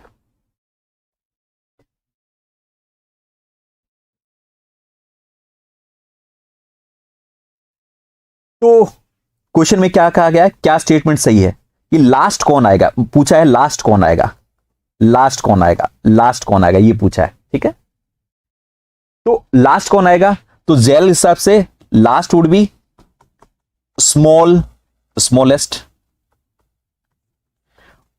किसमें, जेल परमिएशन में। और आयन एक्सचेंज में, आयन एक्सचेंज में लास्ट कौन आएगा, आयन एक्सचेंज में लास्ट कौन आएगा, क्योंकि बीड नेगेटिव चार्ज है तो लास्ट वो आएगा जो पॉजिटिव चार्ज हो, पॉजिटिव चार्ज हो। और पॉजिटिव चार्ज का मतलब जो बेसिक हो, बेसिक का मतलब जिसका आइसोलेटेड पॉइंट सबसे ज्यादा हो।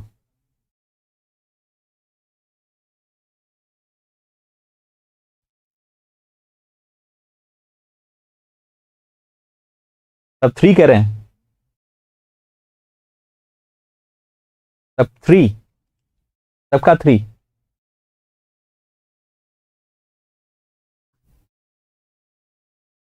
आयन एक्सचेंज में beads are, beads are, beads are negative charge, beads are negative charge. 10 last separate कौन होगा, जिसका सबसे ज्यादा पॉजिटिव चार्ज, सबसे ज्यादा पॉजिटिव चार्ज किसका होता है, तो जो सबसे ज्यादा बेसिक प्रोटीन है, सबसे ज्यादा बेसिक प्रोटीन कौन होगा, जिसका आइसोलेटेड पॉइंट सबसे ज्यादा है। Yes, very good, very good प्रखर, दीपा, शबनम, आदित्य, वेरी गुड। सो सबसे पहले इधर से ये आएगा और इधर से ये आएगा, इसलिए आंसर क्या हो गया, A elute last in both the cases, दोनों ही केसेस के अंदर ए ही एल्यूट लास्ट होगा। मैंने इसलिए कहा था ये ध्यान रखनी है बात, इल्यूशन ऑर्डर, यही से एग्जाम में क्वेश्चंस बनते हैं। चलो वेरी गुड, आगे बात करते हैं फ्रेंड्स। उसके बाद हमारे पास आती है एफिनिटी क्रोमेटोग्राफी।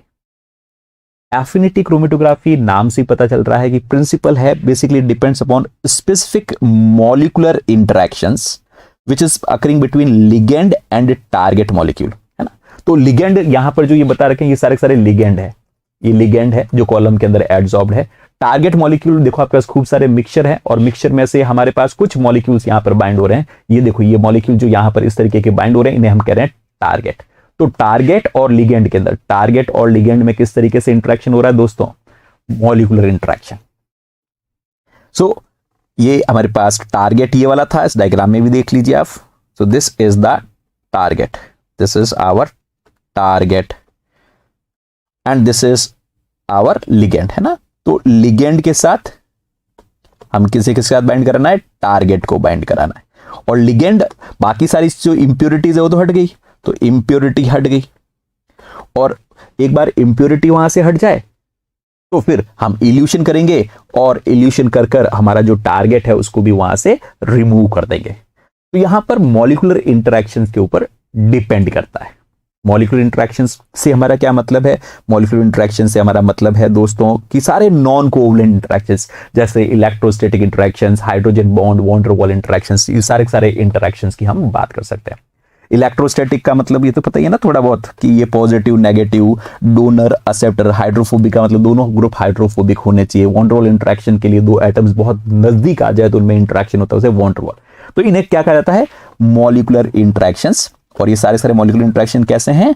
Non covalent. कैसे हैं? नॉन कोवलेंट और स्पेसिफिक इंटरेक्शंस।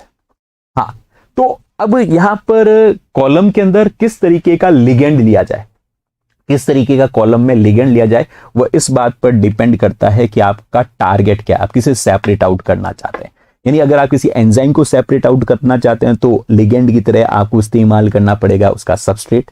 अगर आपको किसी एक एंटीबॉडी को प्यूरिफाई करनी है पूरी भीड़ में से, तो लिगेंड के तौर पर इस्तेमाल करना पड़ेगा एपिटोप, जो जिसके ऊपर एंटीबॉडी आकर बाइंड होगी। ठीक है राशि? तो हम कॉलम के अंदर किस तरीके के लिगेंड लेंगे वो इस बात पर डिपेंड करता है कि आपको किस टारगेट मॉलिक्यूल को भीड़ में से सेपरेट आउट करना है। यस वंशिका, इसमें सेपरेशन मॉलिक्यूलर इंटरेक्शन के बेसिस पर होता है, जो काफी स्पेसिफिक है। ओके, चलो अब क्या लिगेंड लिया जाए वो इस बात पर डिपेंड करता है कि उसका टारगेट मॉलिक्यूल क्या है। जैसे अगर हमें कोई एंजाइम को सेपरेट आउट करना है ना, तो एंजाइम को सेपरेट आउट करना है तो हमारा लिगेंड क्या होना चाहिए? कोई ना कोई सबस्ट्रेट होना चाहिए। अगर हमारा टारगेट मॉलिक्यूल किसी एंटीजन को सेपरेट आउट करना है दोस्तों, तो हमारे पास जो लिगेंड है वो क्या होना चाहिए? एंटीबॉडी होना चाहिए। अगर किसी पॉलीसैकेराइड को सेपरेट आउट करना है तो लिगेंड के तौर पर क्या इस्तेमाल किया जाए? लैक्टिन। लैक्टिन क्या है? Lectin are the proteins which interact with a carbohydrate. ये नोट डाउन करना ही काफी काम की चीज है। अगर किसी आपको कॉम्प्लीमेंट्री बेस सीक्वेंस यानी डीएनए या आरएनए को सेपरेट आउट करना है, जैसे कि अगर आपको यूकैरियोटिक एमआरएनए को सेपरेट आउट करना और उसके पीछे पॉली ए टेल लगी हुई है, तो लिगेंड के तौर पर पॉली टी लो ताकि ए और टी आपस में इंटरेक्ट कर सके। अगर किसी आपको रिसेप्टर को प्यूरिफाई करना है तो लिगेंड की तरह हार्मोन लिया जाए। अगर आपको किसी बायोटीन को या बायोटीन कंजुगेटेड मॉलिक्यूल को सेपरेट आउट करना है तो लिगेंड की तरह क्या इस्तेमाल किया जाए? एविडीन को। और एविडीन बायोटीन का इंटरेक्शन सबसे मजबूत इंटरेक्शन है मॉलिक्यूलर बायोलॉजी में या बायोकेमिस्ट्री में, ध्यान रखना। अगर आपको कोई कार्बोडोलिन बाइंडिंग पार्टनर्स हैं, जैसे कि कैलनेक्स, आपका सबसे कार्बोडोलिन इटसेल्फ ही मान लो, तो वहां पर आपको कार्बोडोलिन लेना पड़ेगा। कार्बोडोलिन के साथ इंटरेक्ट करने वाले प्रोटीन को अगर सेपरेट आउट करना है तो। अगर आपको ग्लूटाथायोन लिगेंड ले रहे हो तो it will be utilised for the separation of ऐसे सारे रिकॉम्बिनेंट प्रोटीन जिनके पीछे आपने ग्लूटाथायोन एस ट्रांसफ्रेज जोड़ रखा है।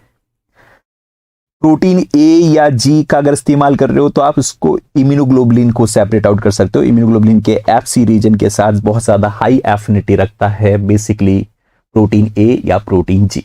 इसी तरीके से अगर आप निकल मेटल आयन को ले रहे हो तो ऐसे किसी भी मॉलिक्यूल को सेपरेट आउट कर सकते हो, प्रोटीन को सेपरेट आउट कर सकते हो जिसके ऊपर पॉलीस्टिडीन फ्यूजन प्रोटीन है। बायोटीन एक तरीके का विटामिन है अमित, और इसको आराम से पहचाना जा सकता है एविडीन से। एविडीन एक प्रोटीन है। तो जिस प्रोटीन को हमें प्यूरिफाई करना है उसके ऊपर अगर बायोटीन लगा हुआ है तो कॉलम में हम एविडीन ले सकते हैं। इसमें ये तीन चीज, एक तो ये बहुत इंपॉर्टेंट है कि स्पेशली रिकॉम्बिनेंट डीएनए टेक्नोलॉजी के अंदर जीएसटी फ्यूजन प्रोटीन और पॉलीस्टिडीन फ्यूजन प्रोटीन का इस्तेमाल करते हैं, है ना। जीएसटी यानी ग्लूटाथायोन एस ट्रांसफ्रेज हमने टारगेट प्रोटीन के साथ फ्यूज करा दिया। उस प्रोटीन को कैसे प्यूरिफाई कराएंगे?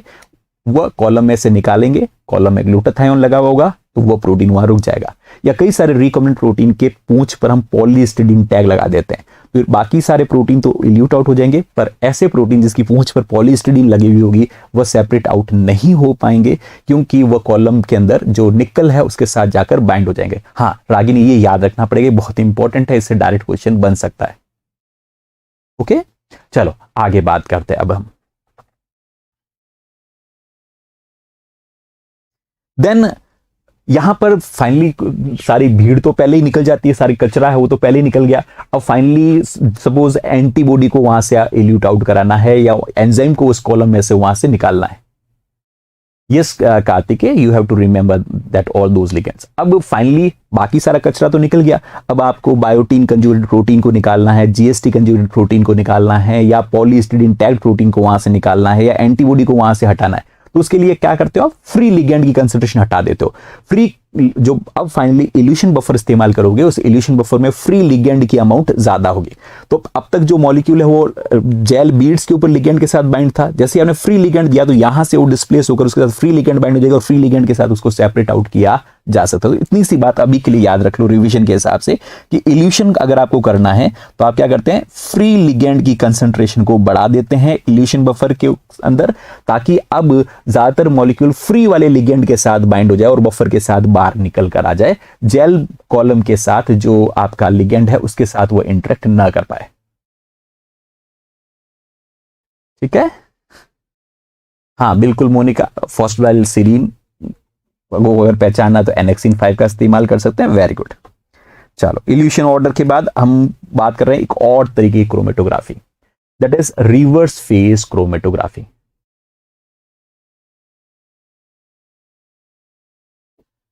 ठीक है, रिवर्स फेज क्रोमेटोग्राफी का नाम ही रिवर्स फेज है दोस्तों, ध्यान रखना इसका नाम ही क्या है, रिवर्स फेज। अब तक जितनी भी हमने क्रोमेटोग्राफी की, चाहे पेपर क्रोमेटोग्राफी की बात कर लो, थिन लेयर क्रोमेटोग्राफी की बात कर लो, जेल परमेशन क्रोमेटोग्राफी की बात करें, आयन एक्सचेंजर क्रोमेटोग्राफी की बात करें, एफिनिटी क्रोमेटोग्राफी की बात करें, या इवन हाइड्रोक्सीपेटाइड क्रोमेटोग्राफी की बात करें, एड्सॉर्प्शन क्रोमेटोग्राफी की बात करें, उन सब में एक बात कॉमन थी कि स्टेशनरी फेज पोलार थी और जो मोबाइल फेज थी वह नॉन पोलार जनरली हुआ करती थी। पर अगर दोस्तों स्टेशनरी फेज नॉन पोलार हो, अगर स्टेशनरी फेज नॉन पोलार हो और मोबाइल फेज पोलार हो तो ऐसी क्रोमेटोग्राफी को कहा जाता है रिवर्स फेज क्रोमेटोग्राफी। ओके, सो अगर स्टेशनरी फेज नॉन पोलार हो और मोबाइल फेज पोलार हो तो हम कहेंगे फेज चेंज हो गई है, तो इस तरीके की क्रोमेटोग्राफी को कहा जाएगा रिवर्स फेज क्रोमेटोग्राफी। नहीं रिद्धिका, प्लेट थ्योरी से क्वेश्चन नहीं आते, जितने भी क्वेश्चंस आते हैं आज की क्लास में कवर हो जाएंगे। आप have a patience, everything would be covered.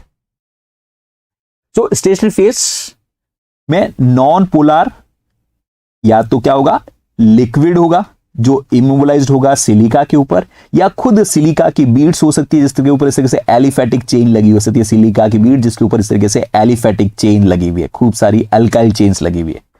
और जैसे जैसे आप अल्काइल चेन की लेंथ, ये बीड्स हैं, बीड्स के ऊपर खूब सारी इस तरीके से अल्काइल चेन्स लगी हुई है, जितनी ज्यादा लेंथ बढ़ाओगे आप अल्काइल चेन की उतना ही कॉलम का हाइड्रोफोबिक कैरेक्टर बढ़ जाएगा।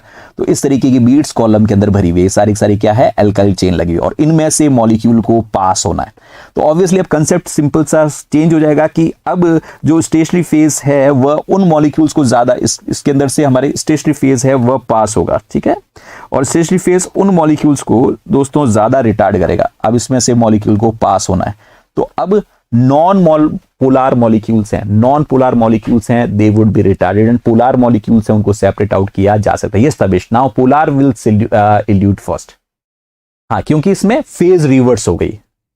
ओके, सो नॉन पोलार या तो लिक्विड है इमोबिलाइज्ड ऑन अ सिलिका, या देयर आर सर्टेन अल्काइलेटेड चेन जो कार्बन 8 से कार्बन 18, तो एस चेन लेंथ इंक्रीजेस, जैसे जैसे चेन लेंथ इंक्रीज होता जाएगा वैसे वैसे नॉन पोलार कैरेक्टर है वह बढ़ता जाएगा, नॉन पोलार कैरेक्टर है वह इंक्रीज होता जाएगा।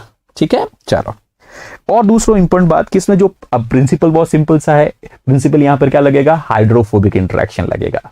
ठीक है, और एप्लीकेशन क्या है, तो it is utilised for the separation of non polar molecules based on difference इन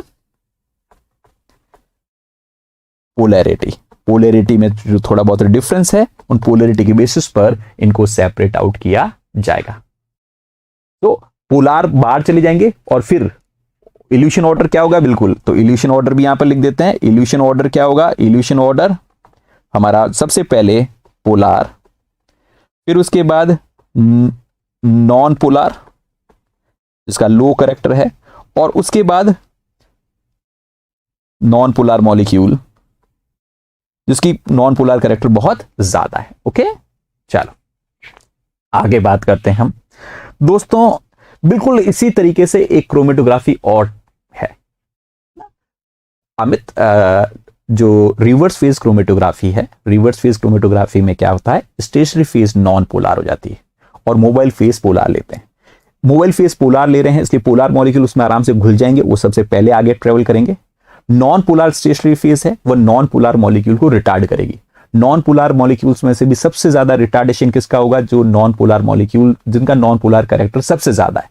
तो सबसे पहले जैसे हम मान लें कि mono acyl glycerol, di acyl glycerol, tri acyl glycerol का सेपरेशन कर रहे हैं, तो सबसे पहले सेपरेट आउट होंगे मोनो एसाइल ग्लिसरॉल, उसके बाद नंबर आएगा डाई एसाइल ग्लिसरॉल, उसके बाद नंबर आएगा ट्राई एसाइल ग्लिसरॉल का। ओके,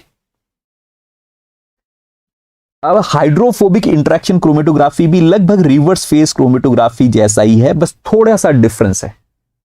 थोड़ा सा डिफरेंस क्या है वो देख लेते हैं। यहां पर दोस्तों सिलिका की बजाय एग्रोस जेल सब्स्टिट्यूट है, एग्रोस की बीड्स हैं और एग्रोस बीड्स के ऊपर भी नॉन पोलर ग्रुप लगा रखे हैं, पर वो नॉन पोलर ग्रुप कौन से हैं, या तो फिनाइल ग्रुप है या ऑक्टाइल ग्रुप है। फिनाइल ग्रुप है या ऑक्टाइल ग्रुप है, इसलिए नॉन पोलर कैरेक्टर कंपेरेटिवली कम है। नॉन पोलर कैरेक्टर कैसा है इसका, कंपेरेटिवली कम है as compare to reverse phase chromatography. Yes, इसकी पीडीएफ है, पेड स्टूडेंट्स को ऐप के ऊपर मिलेगी, है ना, उनको लेक्चर भी मिलेगा और उनको ये पीडीएफ भी मिलेगी। नाउ सो काम की बात क्या है कि non polar character it is comparatively lesser as compare to reverse phase chromatography. Mobile phase इसके अंदर पोलर होती है, लेकिन ध्यान रखना कि हम पोलैरिटी को धीरे धीरे डिक्रीज करते हैं by adding a salt concentration. Hydrophobic chromatography, hydrophobic interaction chromatography, hydrophobic interaction chromatography के अंदर जो मोबाइल फेज है वह पोलर होती है, पर धीरे धीरे उसकी पोलर कैरेक्टर को हम कम करते जाते हैं, सॉल्ट की कंसंट्रेशन को कम करते हुए। बफर के अंदर सॉल्ट तो मिला हुआ होता है, सॉल्ट की कंसंट्रेशन को धीरे धीरे कम करते रहते हैं, क्योंकि धीरे धीरे देखो सर पोलर मॉलिक्यूल तो बाहर निकल गया, अब नॉन पोलर मॉलिक्यूल को भी वहां से हटाना है, तो नॉन पोलर मॉलिक्यूल को भी वहां से हटाना है, फिर सबसे लास्ट में नॉन पोलर मॉलिक्यूल जो सबसे ज्यादा उसको भी हटाना है। तो मोबाइल फेज की पोलैरिटी को हमें धीरे धीरे कम करना पड़ेगा ताकि mobile phase non polar molecule को भी वहां से डिटैच कर सके, उससे हमें हटाया जा सके। ओके अमित, बस क्लास खत्म होने के कुछ घंटे पर बाद ये अपलोड हो जाएगा आपकी ऐप में, है ना, so don't worry about that. आगे बात करें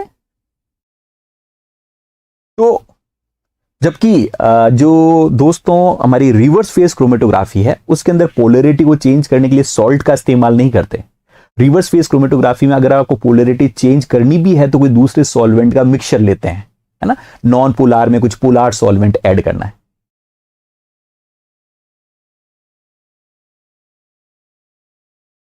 हाँ बिल्कुल, पेड वाले बच्चों को सबको मिलेगा, टेंशन मत लो। जिन्होंने भी रजिस्टर हुआ है इस क्लास के लिए उनको मिलेगा, ठीक है, ध्यान रखना। इसके अंदर भी दोस्तों प्रिंसिपल तो हाइड्रोफोबिसिटी का ही लगता है ना, रिवर्स फेज में भी हाइड्रोफोबिसिटी का लगता है और हाइड्रोफोबिक इंटरेक्शन क्रोमेटोग्राफी में भी हाइड्रोफोबिसिटी का लगता है। बट थोड़ा सा ध्यान रखना, यहां पर मेनली नेटिव प्रोटीन को सेपरेट करते हैं और उनकी सरफेस हाइड्रोफोबिसिटी यानी इंटीरियर कितना हाइड्रोफोबिक है उससे कोई मतलब नहीं, सरफेस पर कितने हाइड्रोफोबिक ग्रुप है उसके बेसिस पर सेपरेशन होता है। इसलिए what we use it is based on the surface hydrophobicity. दोस्तों कई सारे प्रोटीन ऐसे होते हैं जिनको बहुत ज्यादा हाइड्रोफोबिक कॉलम में से पास करो तो वो डीनेचुरेट हो सकते हैं, वो अपने स्ट्रक्चर को लॉस्ट कर सकते हैं, परमानेंट खराब हो सकते हैं।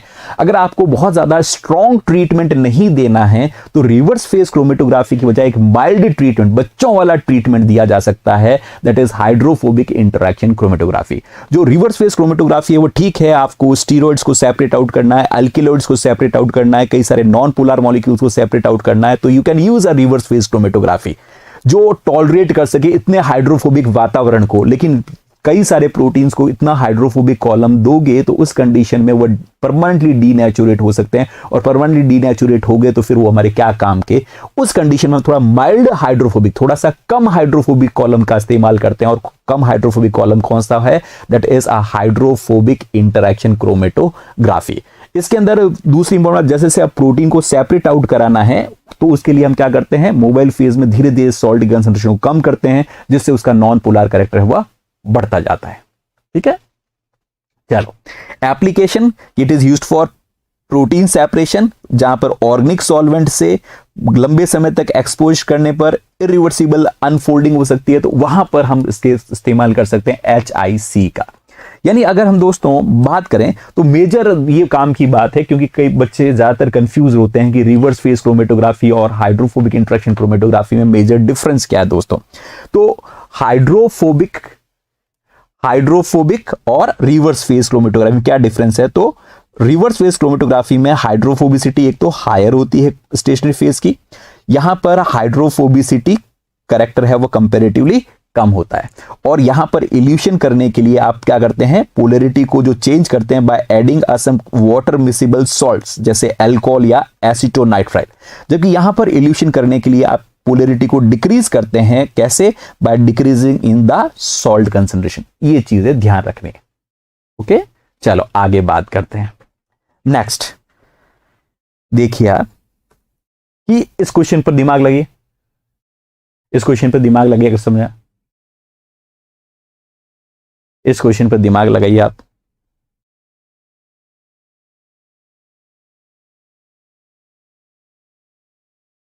हाँ, आज का लेक्चर बिल्कुल यूट्यूब पर रहेगा, बिल्कुल रहेगा, नो डोंट वरी। आज का वैसे भी फ्री सेशन है।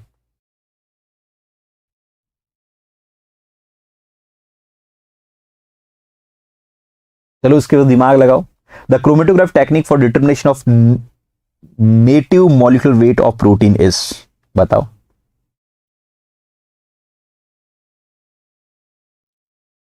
तो देखो, देखा नहीं तुक्का मारना शुरू। नेटिव मॉलिक्यूलर वेट मतलब साइज की बेसिस पे सेपरेशन, मतलब तुक्का ही मारना ही है, बस कुछ भी हुआ तुक्का मारना शुरू। अरे थोड़ा तो सोचो क्या लिखा हुआ है।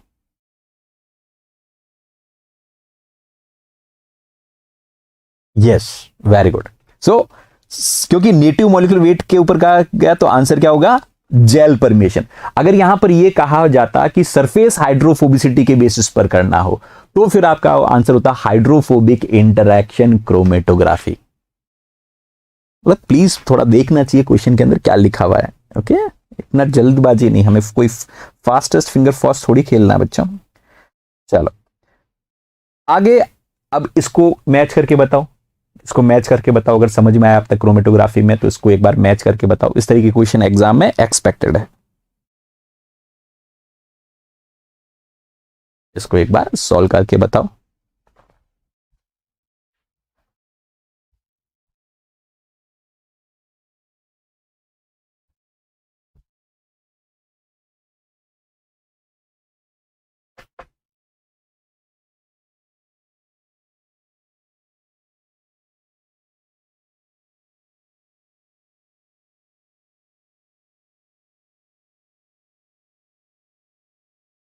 गुड मॉर्निंग आशा, गुड मॉर्निंग आशी। चलो इसको सॉल्व करो। देखो, सीएम सेल्लोस, सीएम सेल्लोस कार्बोक्सी मिथाइल सेल्लोस यानी चार्ज की बात होगी, तो इसका आंसर तो 2 होना चाहिए।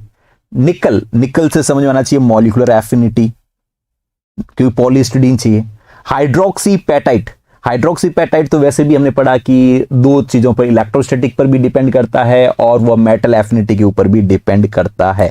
और इनमें से अभी इसके बारे में अभी बाद में डिसीजन लेंगे।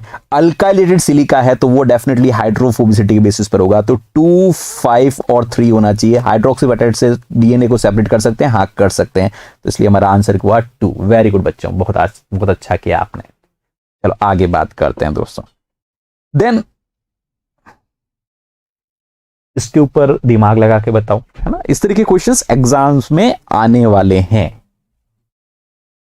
इस तरीके के क्वेश्चंस आपको एग्जाम में देखने को मिलेंगे।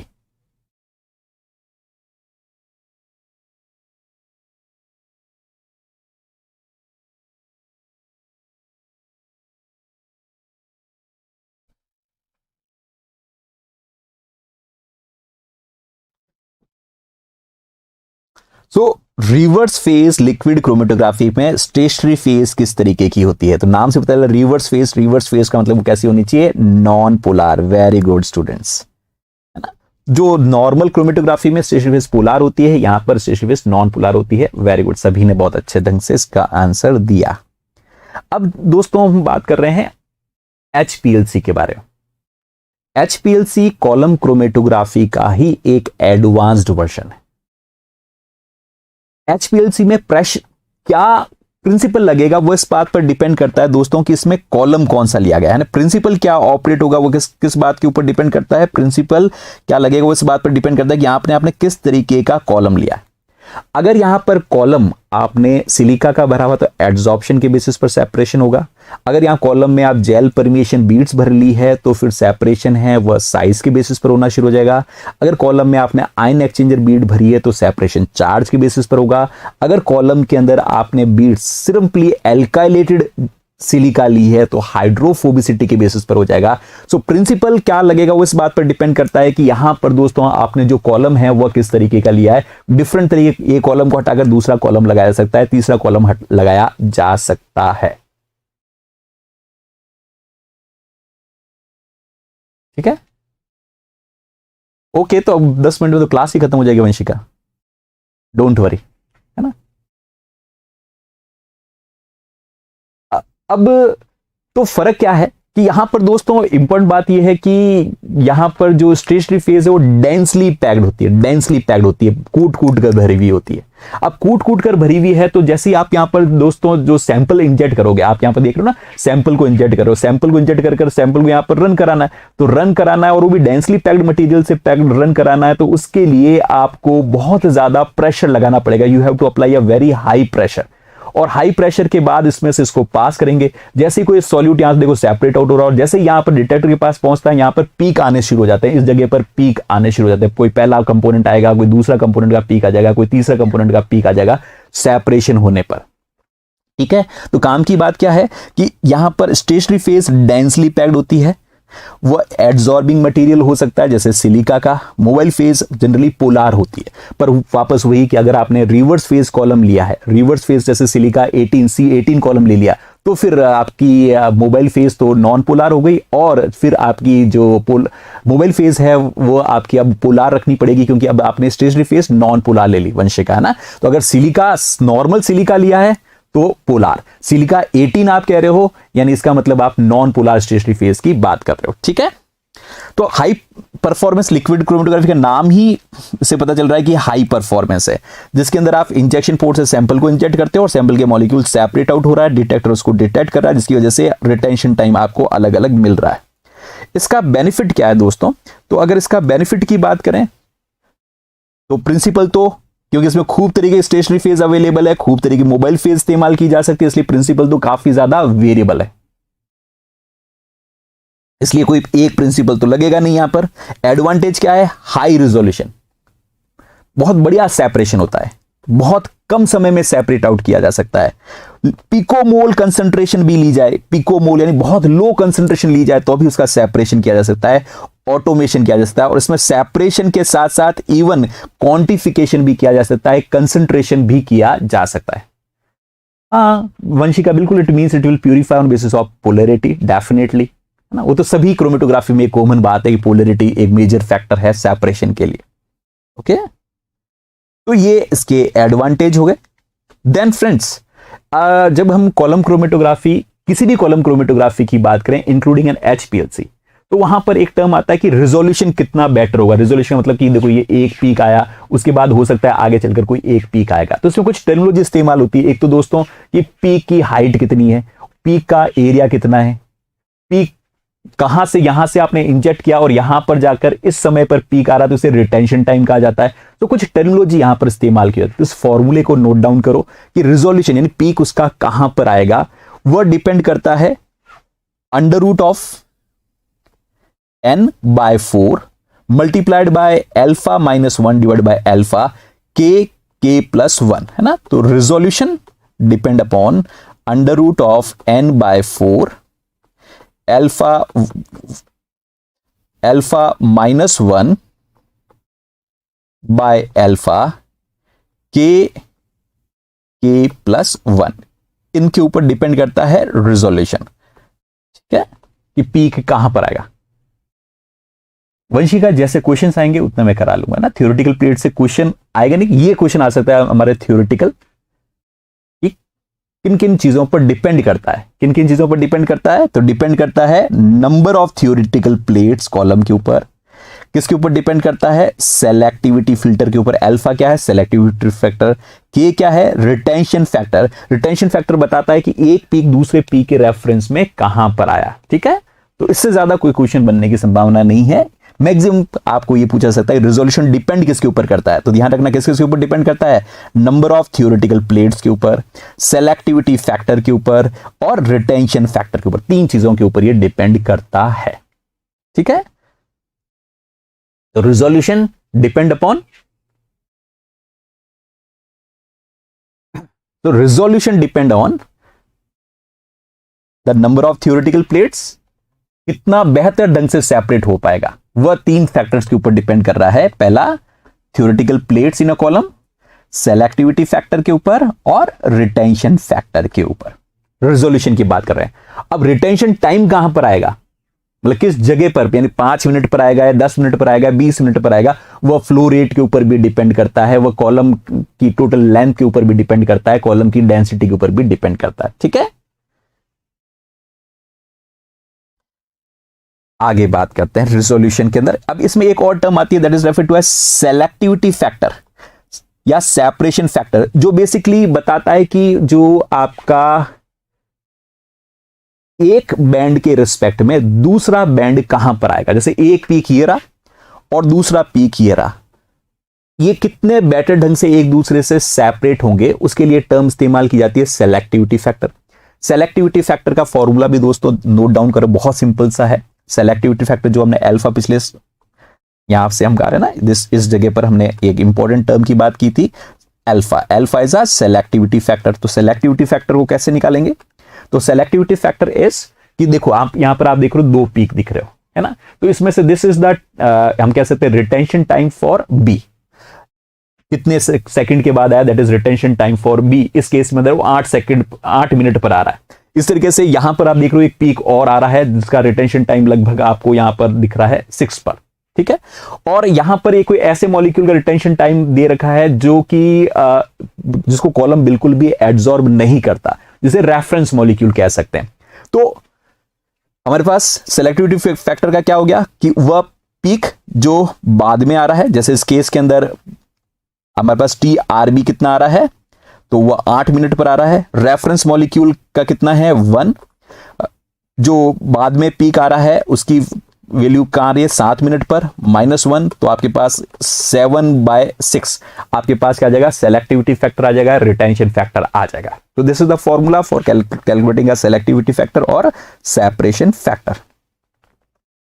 ठीक है, तो इस तरीके से हम इसको आंसर को निकाल लेंगे 1.4। ठीक है, तो पहली बात हमने क्या कहा, रेजोल्यूशन किस किस के ऊपर डिपेंड कर रहा है, थ्योरेटिकल प्लेट के ऊपर, सेलेक्टिविटी फैक्टर के ऊपर, रिटेंशन फैक्टर के ऊपर।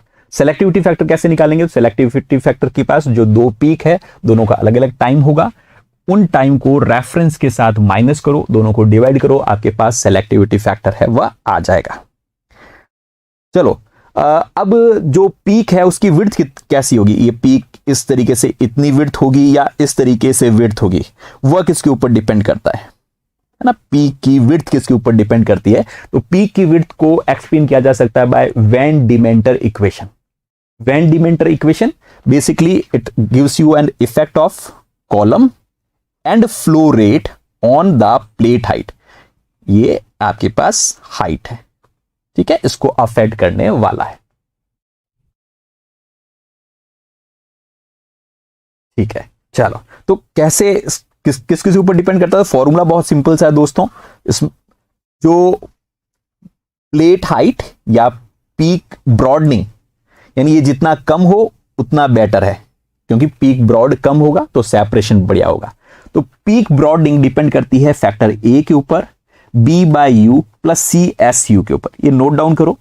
ए क्या है दोस्तों, तो ए है basically an eddy diffusion, that is these are the multiple pathways through a packed column. कि यहां पर मान लो एक कॉलम है इस तरीके से, और इसमें खूब सारे ये बीड्स भरे हुए हैं। तो जो मॉलिक्यूल्स जिनको हम सेपरेट आउट कर रहे हैं वो मल्टीपल रास्तों से जा सकते हैं। कोई है वह इस रास्ते से जा सकता है, कोई मॉलिक्यूल इस रास्ते से ऐसे ऐसे घूम कर जा सकता है, ऐसे ऐसे इस तरीके से जा सकता है। ये मॉलिक्यूल ए का पाथ हो सकता है, कोई मॉलिक्यूल बी का पाथ कुछ इस तरीके से हो सकता है, वो यहां पर आकर ऐसा घूमता हुआ इस तरीके से घूमते हुए यहां से घूमते हुए जा सकता है। तो कॉलम के अंदर से जब रन कर रहे हैं तो जो पीक कितना ब्रॉड होगा वह किन किन फैक्टर्स पे ऊपर डिपेंड करता है। एक फैक्टर ए के ऊपर, ए क्या है, एडी डिफ्यूजन, जो रिप्रेजेंट क्या करता है, multiple pathways of diffusion through a packed column. दूसरा ये डिपेंड करता है B, that is longitudinal diffusion, कि मॉलिक्यूल्स को जब इधर से इस जगह से दोस्तों मॉलिक्यूल्स को रन कर हम इधर की तरफ जा रहे हैं, तो molecules they are moving from their high concentration, जहां पर आपने लोड किया वहां हाई कंसंट्रेशन, तो जैसे जैसे आगे जाएंगे वैसे वैसे वह डिफ्यूज होकर उनकी वजह से भी पीक ब्रॉडनिंग है वह हो सकती है। धीरे धीरे वह एक दूसरे से अलग होते जाएंगे, that is referred to as longitudinal diffusion. ध्यान रखना ये भी कम होना चाहिए, ये भी कम होना चाहिए, ताकि जो पीक है वह पीक ब्रॉडनिंग कम से कम हो सके। तीसरा फैक्टर जिसके ऊपर डिपेंड करता है that is C S. C is S, basically ये एक इक्विलिब्रियम टाइम है। सी एस क्या है, इक्विलिब्रियम टाइम, जिसे कहा जा सकता है कि स्टेशनरी फेज किस तरीके से मास ट्रांसफर को रेजिस्ट करता है, क्योंकि स्टेशनरी फेज के साथ सॉल्यूट आकर इंटरेक्ट करेगा, एब्जॉर्ब करेगा ना, तो C is a mass transfer rate या जैसे इक्विलिब्रियम रेट। तो वह उसके साथ अगर ट्रांसफर हो गया तो वो आगे मूव नहीं कर पाएगा, मूव नहीं कर पाएगा तो कुछ पिछड़ जाएंगे। अगर वो उसके साथ रेजिस्ट करेगा मास ट्रांसफर को तो वो आगे मूव कर पाएगा।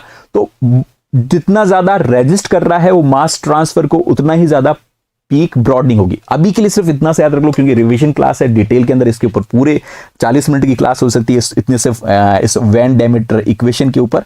पर इतना अभी याद रख लो कि 3 फैक्टर्स हैं, ए, बी और सी। फैक्टर ए क्या है, तो फैक्टर ए आपको याद रखना है कि बेसिकली मल्टीपल पाथवेज को एडिस डिफ्यूजन है। बी क्या है, तो लॉन्गिट्यूडनल डिफ्यूजन है। सी क्या है, मास ट्रांसफर रेट है, जिसे इक्विलिब्रियम रेट भी कहा जा सकता है। और उसके अलावा एक नो डाउट फैक्टर और है, that is you, that is flow rate, की कॉलम में से आप कितनी तेजी से मोबाइल फेज को मूव करा रहे हो। ठीक है, तो डिपेंड किसके ऊपर कर रहा है, भूलना मत, ए बी सी।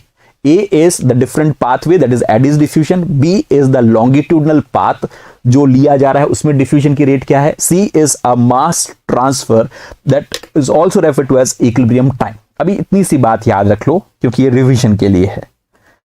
So जितना ज्यादा H ज्यादा होगा ब्रॉडर बैंड होगा. हम चाहते हैं हम क्या चाहते हैं, we want H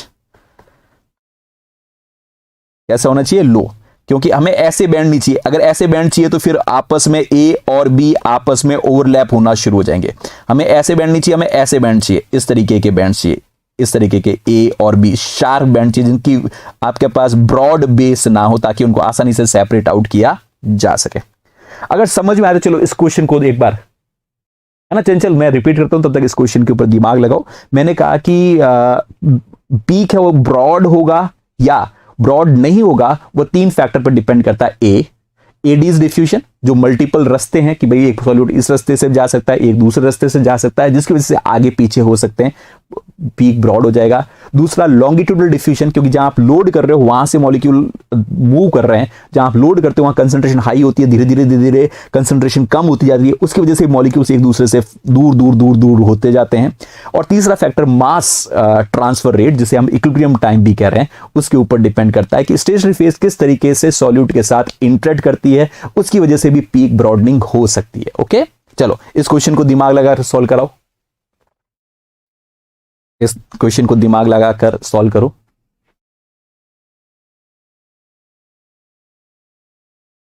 सो कैसे करेंगे, 2 analytes were having retention time 6 minutes. A का कितना है, 6 मिनट्स 10 सेकेंड, 6 यानी 370 सेकेंड. बी का कितना है, 7×42 450 सेकेंड. हमें निकालना है alpha would be the B minus reference molecule, reference है ना. तो this is the we can say retention time of B minus retention time of reference molecule by retention time of A minus retention time of reference molecule.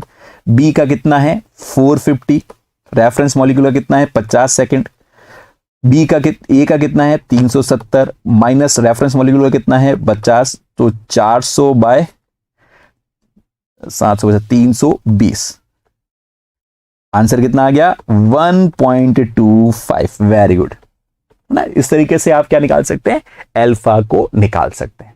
तो selectivity factor is retention time of जो आगे चल रहा है peak minus the retention time of reference molecule divide by the retention time of B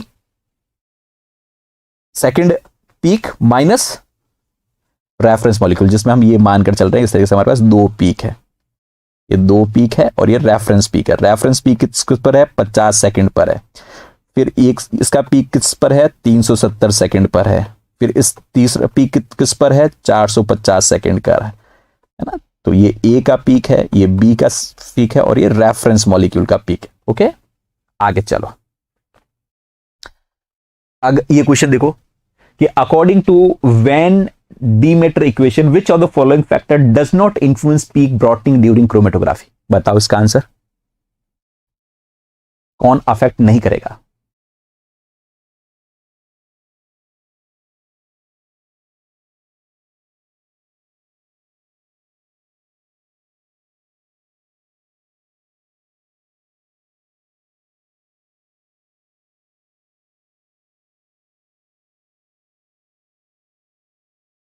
हाँ, तो जितना compact peak है उतना अच्छा है ना, मैं भी यही कह रहा हूं ना, कॉम्पैक्ट पीक होना चाहिए, ब्रॉड पीक नहीं होना चाहिए। ठीक है, तो हम चाहते हैं कि एच की वैल्यू कम से कम हो प्रखर। इसका आंसर, तो according to van Deemter longitudinal diffusion, yes उसके ऊपर डिपेंड करता है, ये फैक्टर बी था। मल्टीपल पाथवेज, ये फैक्टर ए था। इक्विलिब्रियम, ये फैक्टर सी था। रिलेटिव कंसंट्रेशन पर डिपेंड नहीं करता, फोर्थ इसका आंसर हो गया, doesn't depend on the relative solute concentration. Okay, very good बच्चा, शाबाश। देन दोस्तों गैस क्रोमेटोग्राफी, गैस क्रोमेटोग्राफी भी लिक्विड क्रोमेटोग्राफी की HPLC की तरह ही है, हाई परफॉर्मेंस लिक्विड क्रोमेटोग्राफी की तरह ही है।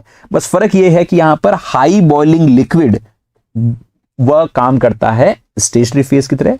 मोबाइल फेज यहां पर कोई गैस होती है, जैसे हीलियम हो गई, आर्गन हो गई, मीथेन हो गई, इस तरीके की मोबाइल फेज इस्तेमाल किया। तो यहां पर जो स्टेशनरी फेज है वो तो कई तरीके के ले सकते हैं, कई तरीके के मॉलिक्यूल्स यहां पर इस्तेमाल किए जा सकते हैं इस कॉलम के अंदर, पर मोबाइल फेज फिक्स्ड है। मोबाइल फेज सारी न्यूट्रल गैसेस हमें इस्तेमाल करनी पड़ेगी, इसलिए इसका सेपरेशन जनरली इस्तेमाल कहां किया जाता है, नॉन वॉलेटाइल मॉलिक्यूल्स को सेपरेट करने के लिए। प्रिंसिपल क्या लगता है, पार्टीशन कोएफिशिएंट। पार्टीशन कोएफिशिएंट का मतलब कि जो मॉलिक्यूल्स है जिनको हमने इवोपरेट किया हीट कर वह या तो गैस के साथ आगे की तरफ बढ़ेंगे या वह जो लिक्विड स्टेशनरी फेज है उसके साथ रुकने की कोशिश करेंगे। मेनली देखा जाता है कि जो लार्जर मॉलिक्यूल्स है मिक्सचर में वह ज्यादा समय लेते हैं कॉलम में से पास होने के लिए, क्योंकि जो बड़े ज्यादा मॉलिक्यूल्स होंगे उनका रिटार्डेशन ज्यादा होगा। बिल्कुल वंशिका, जैसे कि सिलिकॉन ग्रीस का इस्तेमाल किया जा सकता है स्टेशनरी फेज में, you are absolutely correct. Okay, so यहां पर स्टेशनरी फेज तो कई तरीके की ली जा सकती है। मोबाइल फेज फिक्स है कि मोबाइल फेज के तौर पर हमें यहां पर क्या लेना चाहिए, गैस लेना चाहिए। अब हाई सेपरेशन एफिशिएंसी है इसकी, हाई एनालिसिस स्पीड है, स्मॉल सैंपल कंजप्शन है, हाई डिटेक्शन सेंसिटिविटी है। इसके एडवांटेज हो गए। डिसएडवांटेज है that can be used only for volatile molecules. Volatile molecules के लिए इसका इस्तेमाल किया जा सकता है। ऐसे मॉलिक्यूल्स जिनको आप गैसेस फॉर्म में कन्वर्ट नहीं कर सकते उनके लिए आप इस्तेमाल नहीं कर सकते गैस लिक्विड क्रोमेटोग्राफी का। ध्यान रखना, यहां पर स्टेशनरी फेज है दोस्तों वह लिक्विड है और मोबाइल फेज है वह गैस है। ठीक है, तो ये बात हुई गैस लिक्विड क्रोमेटोग्राफी के बारे में। अब इस क्वेश्चन के ऊपर दिमाग लगाओ, just apply your brain. Separation of component gas chromatography is based on,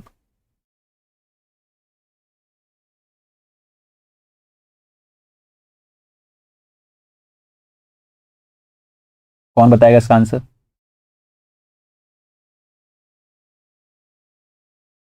Separation of components of gas chromatography is based on,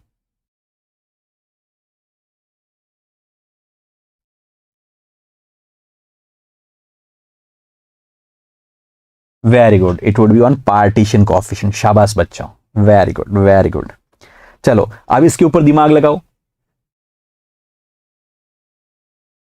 कि in gas liquid chromatography there are large number of stationary phase available while in HPLC chromatography there are, इसका दिमाग लगा के बताओ कि gas liquid chromatography में large number of stationary phase ले सकते हैं, मोबाइल फेज लिमिटेड है। पर हाई परफॉर्मेंस लिक्विड क्रोमेटोग्राफी की बात करें तो HPLC, तो हमने तो कहा वहां तो कॉलम भी कई तरीके ले सकते हैं, जेल परमिशन कॉलम, सिलिका वाला कॉलम, अल्काइलेटेड कॉलम, स्टेशनरी फेज भी खूब तरीके के, उसके हिसाब से हम क्या कहेंगे, मोबाइल फेज भी खूब तरीके की।